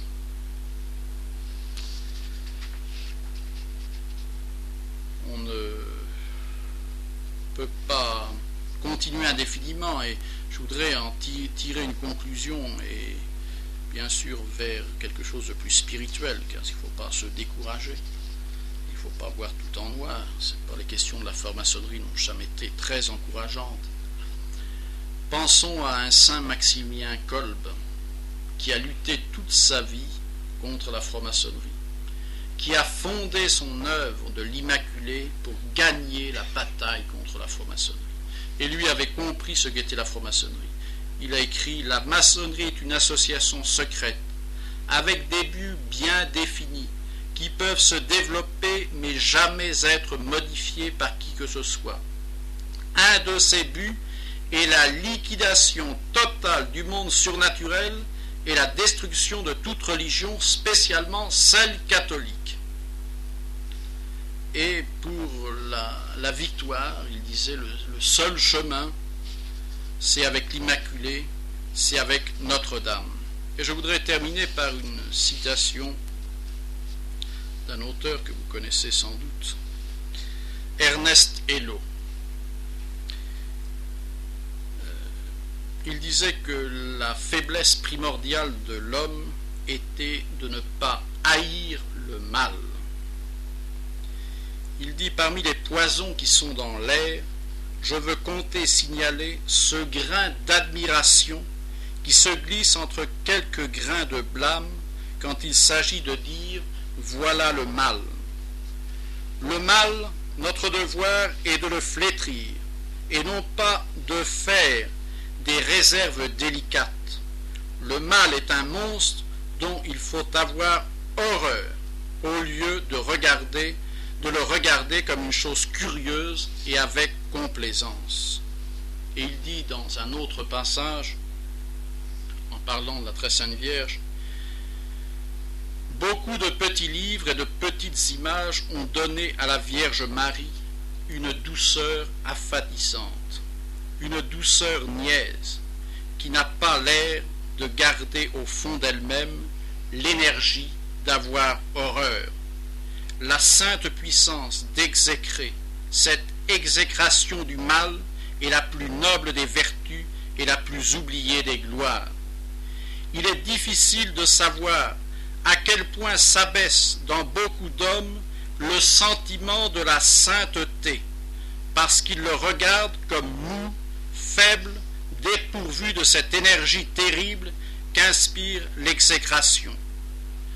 Or, si les saints ont tous connu la haine du mal, si pas un d'eux n'a été privé de cette lumière, comment a-t-elle brillé dans la femme revêtue de soleil, en qui la haine du serpent était une institution divine contemporaine de l'Éden? La Vierge n'a pas oublié la parole que les échos du paradis terrestre répétèrent peut-être à Élie et à Enoch pour entretenir en eux le feu qui brûle. Je placerai une inimitié entre toi et la femme, elle-même un jour t'écrasera la tête. Et nous pouvons lier à cela la fin et la conclusion du message de Fatima, et à la fin, mon cœur immaculé triomphera. Voilà.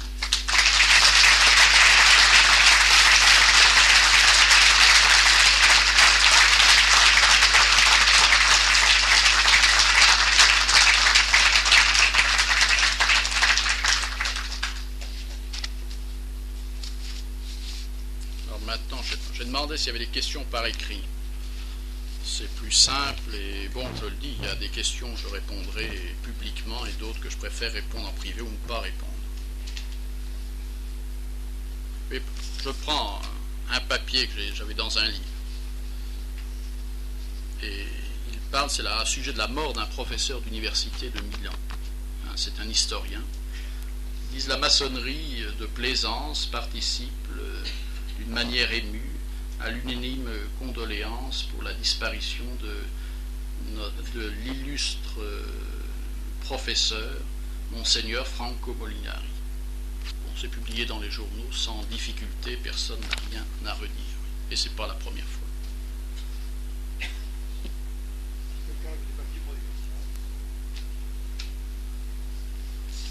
Alors les questions doivent être sur le sujet.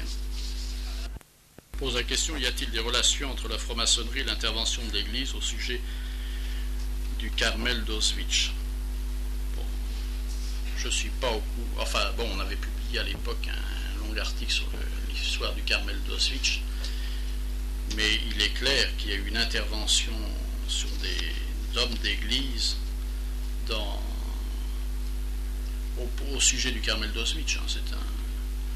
Que les Nightbrides soient intervenus auprès, entre autres, du garde de Courtrai, c'est clair.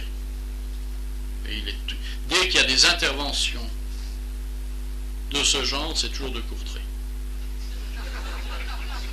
Quand Waldheim a été reçu au Vatican, qu'est-ce qui a critiqué le Vatican pour ça? C'était de Courtrai.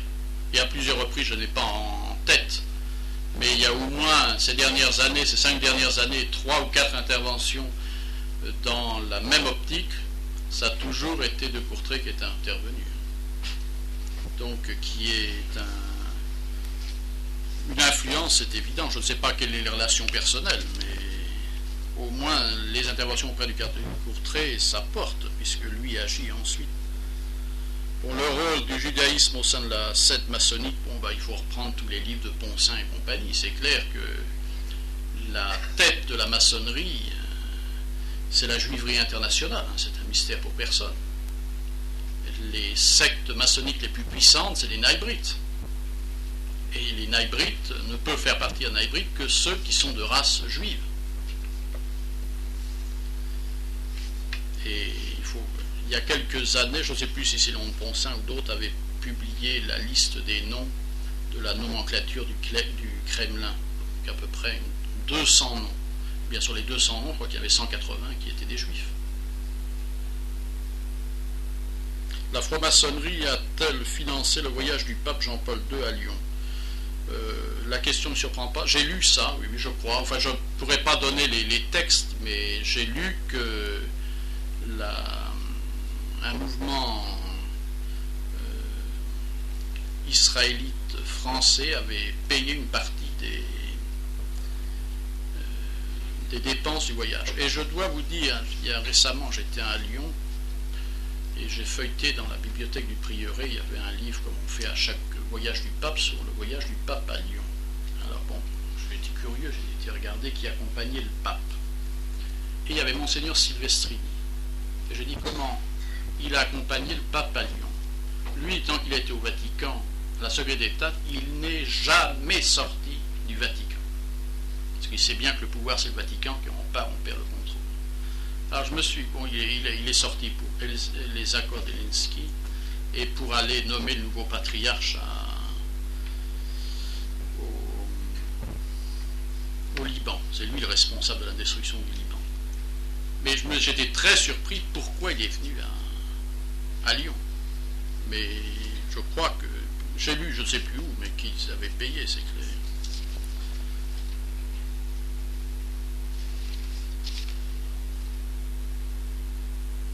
On pose quel rôle la franc-maçonnerie a-t-elle joué dans les relations entre le Vatican et Monseigneur Lefebvre? Ça, je n'en sais rien. Je ne sais pas s'ils ont eu un rôle à jouer. Ils n'aiment pas Monseigneur Lefebvre, ça c'est clair. Parce qu'il n'était pas œcuménique.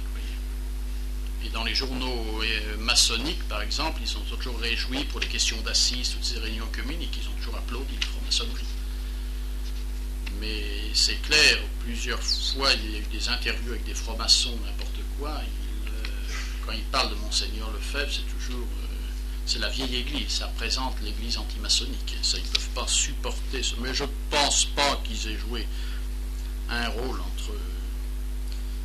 dans les relations entre le Vatican et Monseigneur Lefebvre.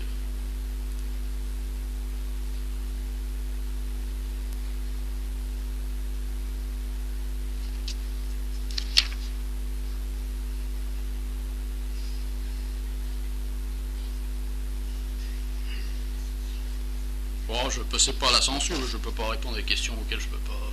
On me dit, y a-t-il, ou plutôt y a-t-il eu tentative de prise de contrôle par la maçonnerie au sein d'associations, mouvements de la tradition, voire de la fraternité Saint-Pédis? Si vous lui répondez, moi je n'ai jamais vu de mon frère maçon, enfin ils ne l'ont pas dit s'ils sont. Mais je pense pas, n'ayez crainte.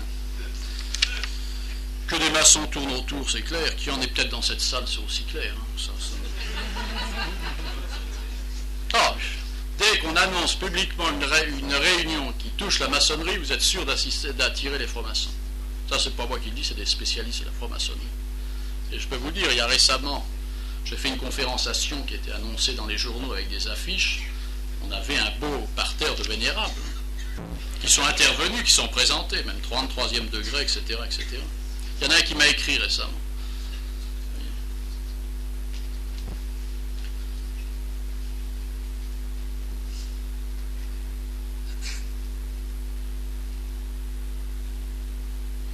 des questions d'histoire, donc ça me dépasse sur la condamnation de la franc-maçonnerie qui n'a pas été ratifiée ensuite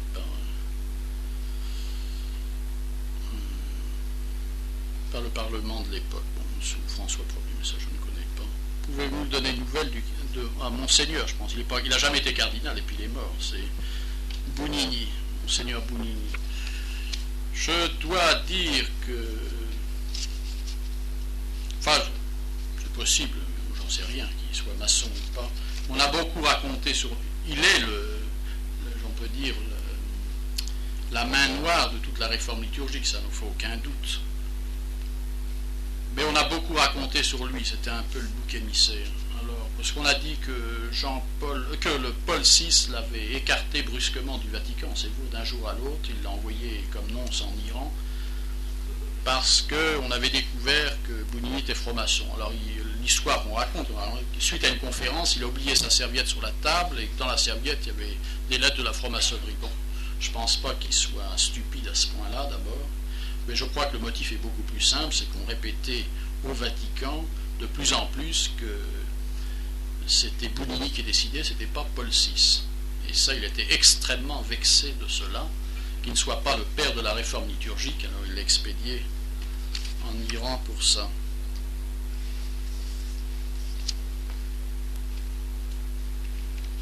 Avons-nous des certitudes sur le fait que le père Riquet soit franc-maçon? Le père Riquet, le Bonemelli, ou Rosario Esposito, ou Caprile et tout, ils ont été pratiquement mandatés par le Vatican pour dialoguer avec la franc-maçonnerie. Qu'ils aient fait un travail très mauvais, qu'ils aient ouvert ce dialogue officiel et qu'on pouvait dialoguer avec les francs-maçons, collaborer, c'est clair. Mais j'en tirerais, qu'ils aient fait le jeu de la maçonnerie, c'est clair. Mais en tirer les conclusions que le père Riquet est franc-maçon, c'est pas évident, comme le Esposito, je sais pas, il fait le jeu de la maçonnerie, mais est-ce qu'il est vraiment... Mais je dirais faire le jeu de la maçonnerie ou faire être franc-maçon, pour moi c'est pareil. Mais on ne peut pas non plus l'accuser s'il n'est pas maçon. Et à ce propos, je vous lirai une déclaration. C'est un prélat qui a fait ça récemment en allemand, dans un journal de langue allemande. Bon, il parle toujours des problèmes du sida. Voilà ce que dit un prélat. Prenons un autre exemple. Si les gens du gouvernement propagent l'emploi des préservatifs dans le cadre de la prévention contre le sida et disent que c'est un moyen de se protéger de cette maladie, je ne leur ferai aucun reproche. Voilà ce que dit. Et puis il continue, au contraire, pour les personnes qui risquent de nuire à leur vie par leurs relations sexuelles, c'est un moindre mal d'utiliser le préservatif. Mais si je conseille de ne pas prendre de préservatif, je le dis à des gens qui veulent vivre un idéal. Il ne faut pas automatiquement appliquer l'idéal, comme si c'était quelque chose d'obligatoire pour quelqu'un qui ne partage pas ma foi. Alors, je dis, je ne sais pas si ce prélat est maçon ou pas, mais je dis qu'il fait le jeu parfait de la maçonnerie, qui n'attend qu'une seule chose, c'est que l'Église se taise sur les initiatives que peuvent prendre les gouvernements. Et ce prélat est l'évêque de Sion, le cardinal de Sion, Monseigneur Chouéry. Il a laissé ça à la presse il y a quelques jours. Alors, lors d'une conférence que j'ai faite à Sion, j'ai lu ça. Son attaché de presse s'est précipité. Vous avez lu ça? Alors, il me dit, oui, c'est vrai. Mais vous interprétez. Je lui dis, je n'interprète pas. Il dit, je ne leur fais aucun reproche. Il dit, mais c'est votre interprétation. Je lui dis, non, c'est écrit. Il dit, où les mots ont un sens. Alors, il m'a dit, bon, je demanderai au cardinal ce qu'il voulait dire par là. Mais c'est effrayant. Voilà où on arrive. Alors, c'est sûr, c'est ce que je dis au début, on ne sait pas toujours qui est maçon, mais beaucoup actuellement, et la plus grande partie, malheureusement, font le jeu de la maçonnerie. Alors c'est pareil, une autre question sur Bounini. Ah ben, on dit, Monseigneur de Courtrai a été nommé pour un prix des Naibrites cette année. Bon, il y a aussi Koenig. Il y a un certain nombre d'autres prélats qui reçoivent. Et Béat, c'était le premier. Lui, il a reçu la médaille du mérite de la liberté religieuse après le concile.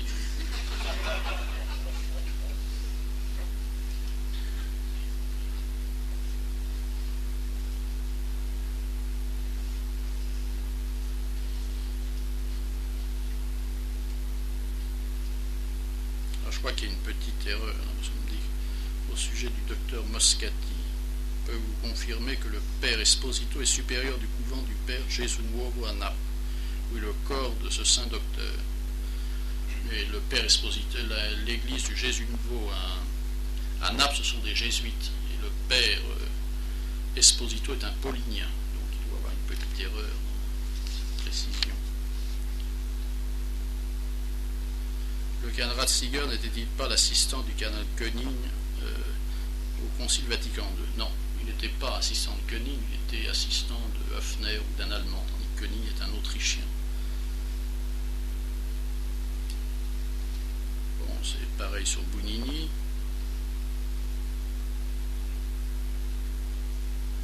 Les naïbristes sont-ils opposés à la béatification, canonisation du père de Foucault? Ça, j'en sais rien. Je ne peux pas vous répondre. Est-il vrai que le canal Béa est d'origine israélite? Béa ou Béa? Ça, j'en sais rien. Ça a été écrit par des spécialistes, c'est possible. Hein, mais personnellement, je n'ai jamais étudié ces questions d'origine juive. Je ne peux pas vous répondre exactement sur ces questions. Voilà, je ne sais pas. Est-ce qu'il y a encore quelques questions? Je crois que j'ai écarté aucune question. J'ai pu répondre à peu près à tout. Sans ça, c'est mon incompétence qui m'empêche de répondre.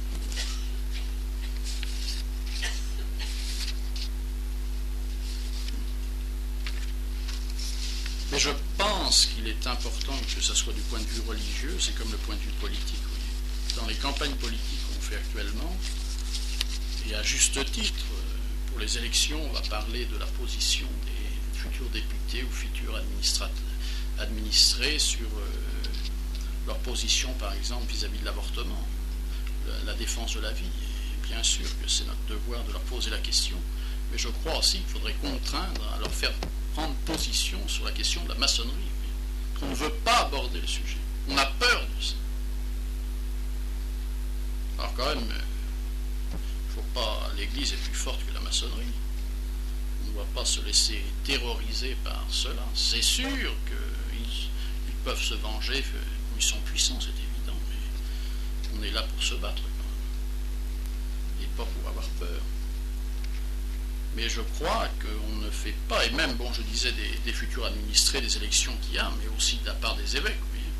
Leur poser la question, qu'est-ce que vous pensez de la franc-maçonnerie? Vous êtes en faveur, contre?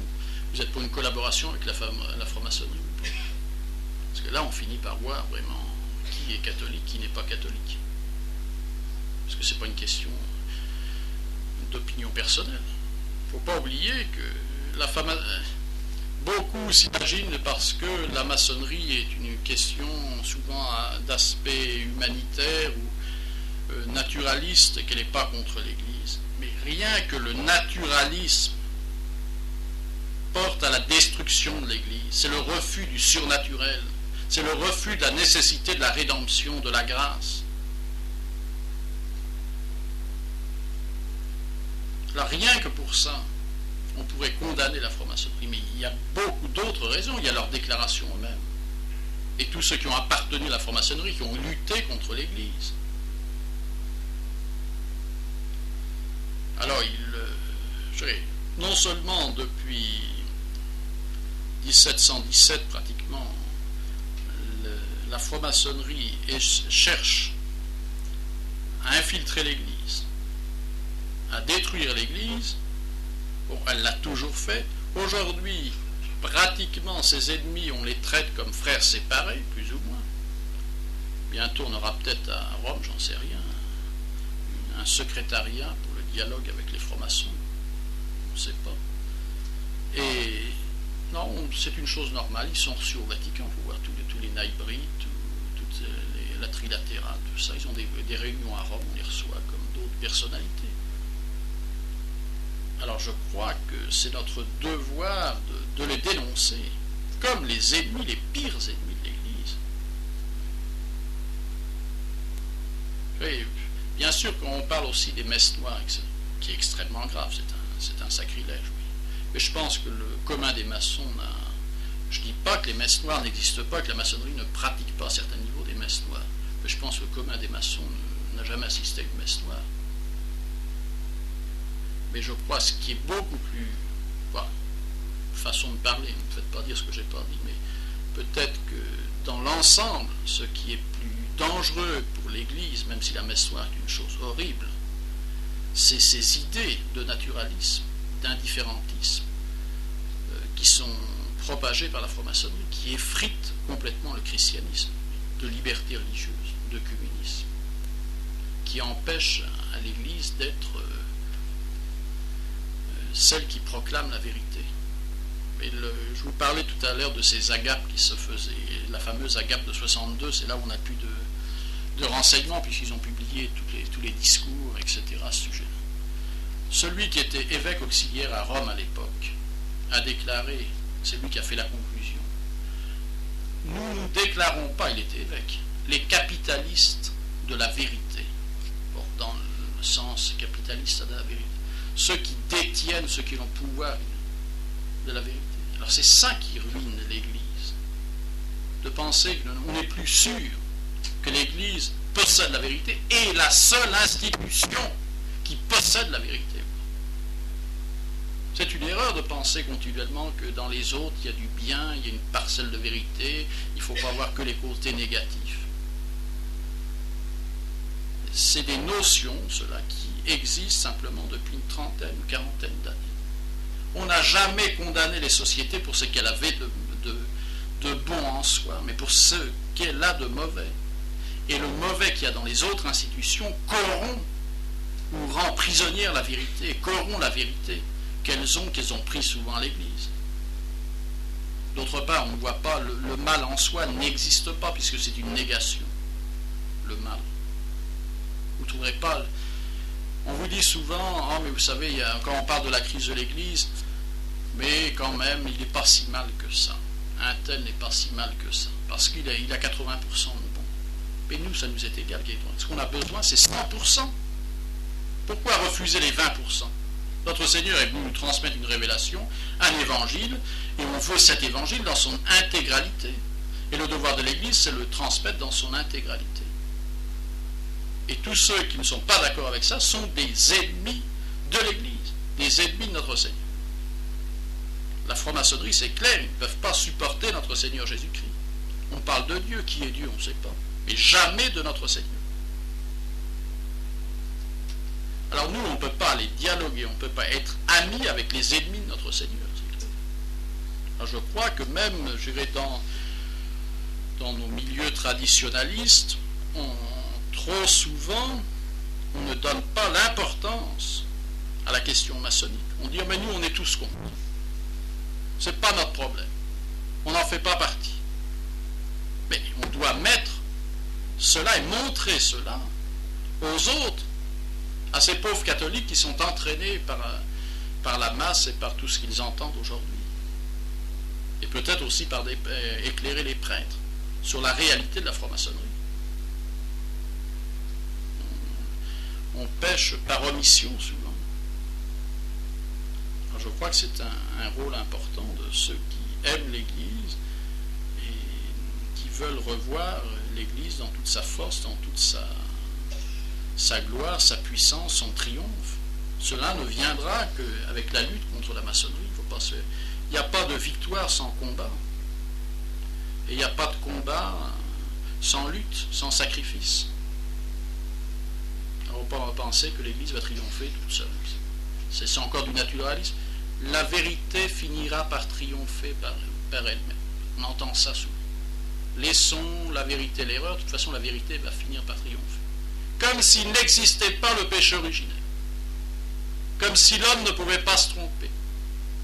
Comme s'il n'avait pas une tendance à l'ignorance, à l'erreur, suite au péché originel. C'est du naturalisme. La vérité va non seulement les proclamer, doit être défendue. Et on défend la vérité par la condamnation des erreurs. Si vous prenez tous ceux qui ont transmis la révélation, l'évangile, tous les pères de l'Église et docteurs de l'Église et grands théologiens, ils exposent la doctrine de l'Église, mais avant de l'exposer, ils exposent des erreurs contre cette doctrine pour la condamner. Et c'est de la condamnation des erreurs que sort et mis en évidence la vérité. Et l'Église sera mise en évidence, et la force de l'Église, le jour où on condamnera les ennemis de l'Église. Rome retrouvera sa force et sa puissance le jour où elle recommencera à condamner ses ennemis. Et on finira avec ce dialogue.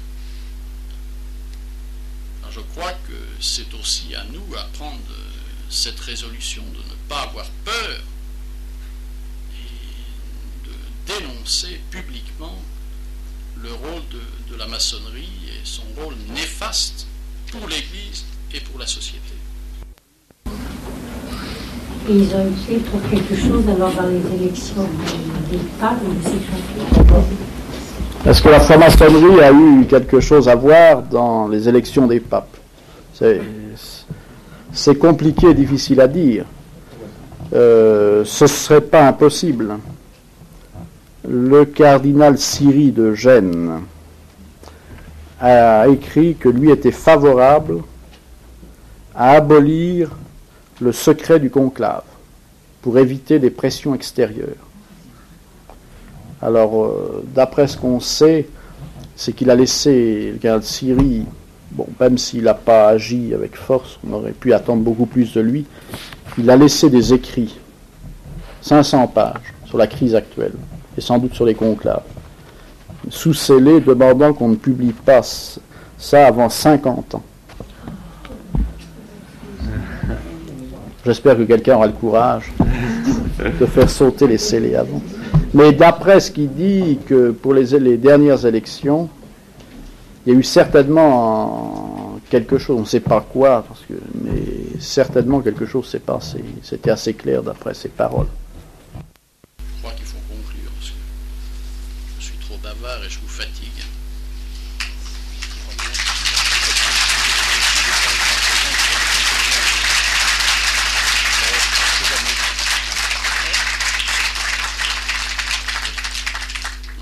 Par une prière du Père et du Fils et du Saint-Esprit, ainsi soit. Salve Regina, Mater misericordiae, vita dulceum, espes nostra salve, adecamamus, exules Filii, suspiramus, gementes et flentes, in ac lacrimarum vale. Ea ergo, advocata nostra, illos tuos misericordes oculos, a nos converti. Et Iesum, benedictum fructum ventris tui, nobis post hoc exilium ostende. O clemens, o pia,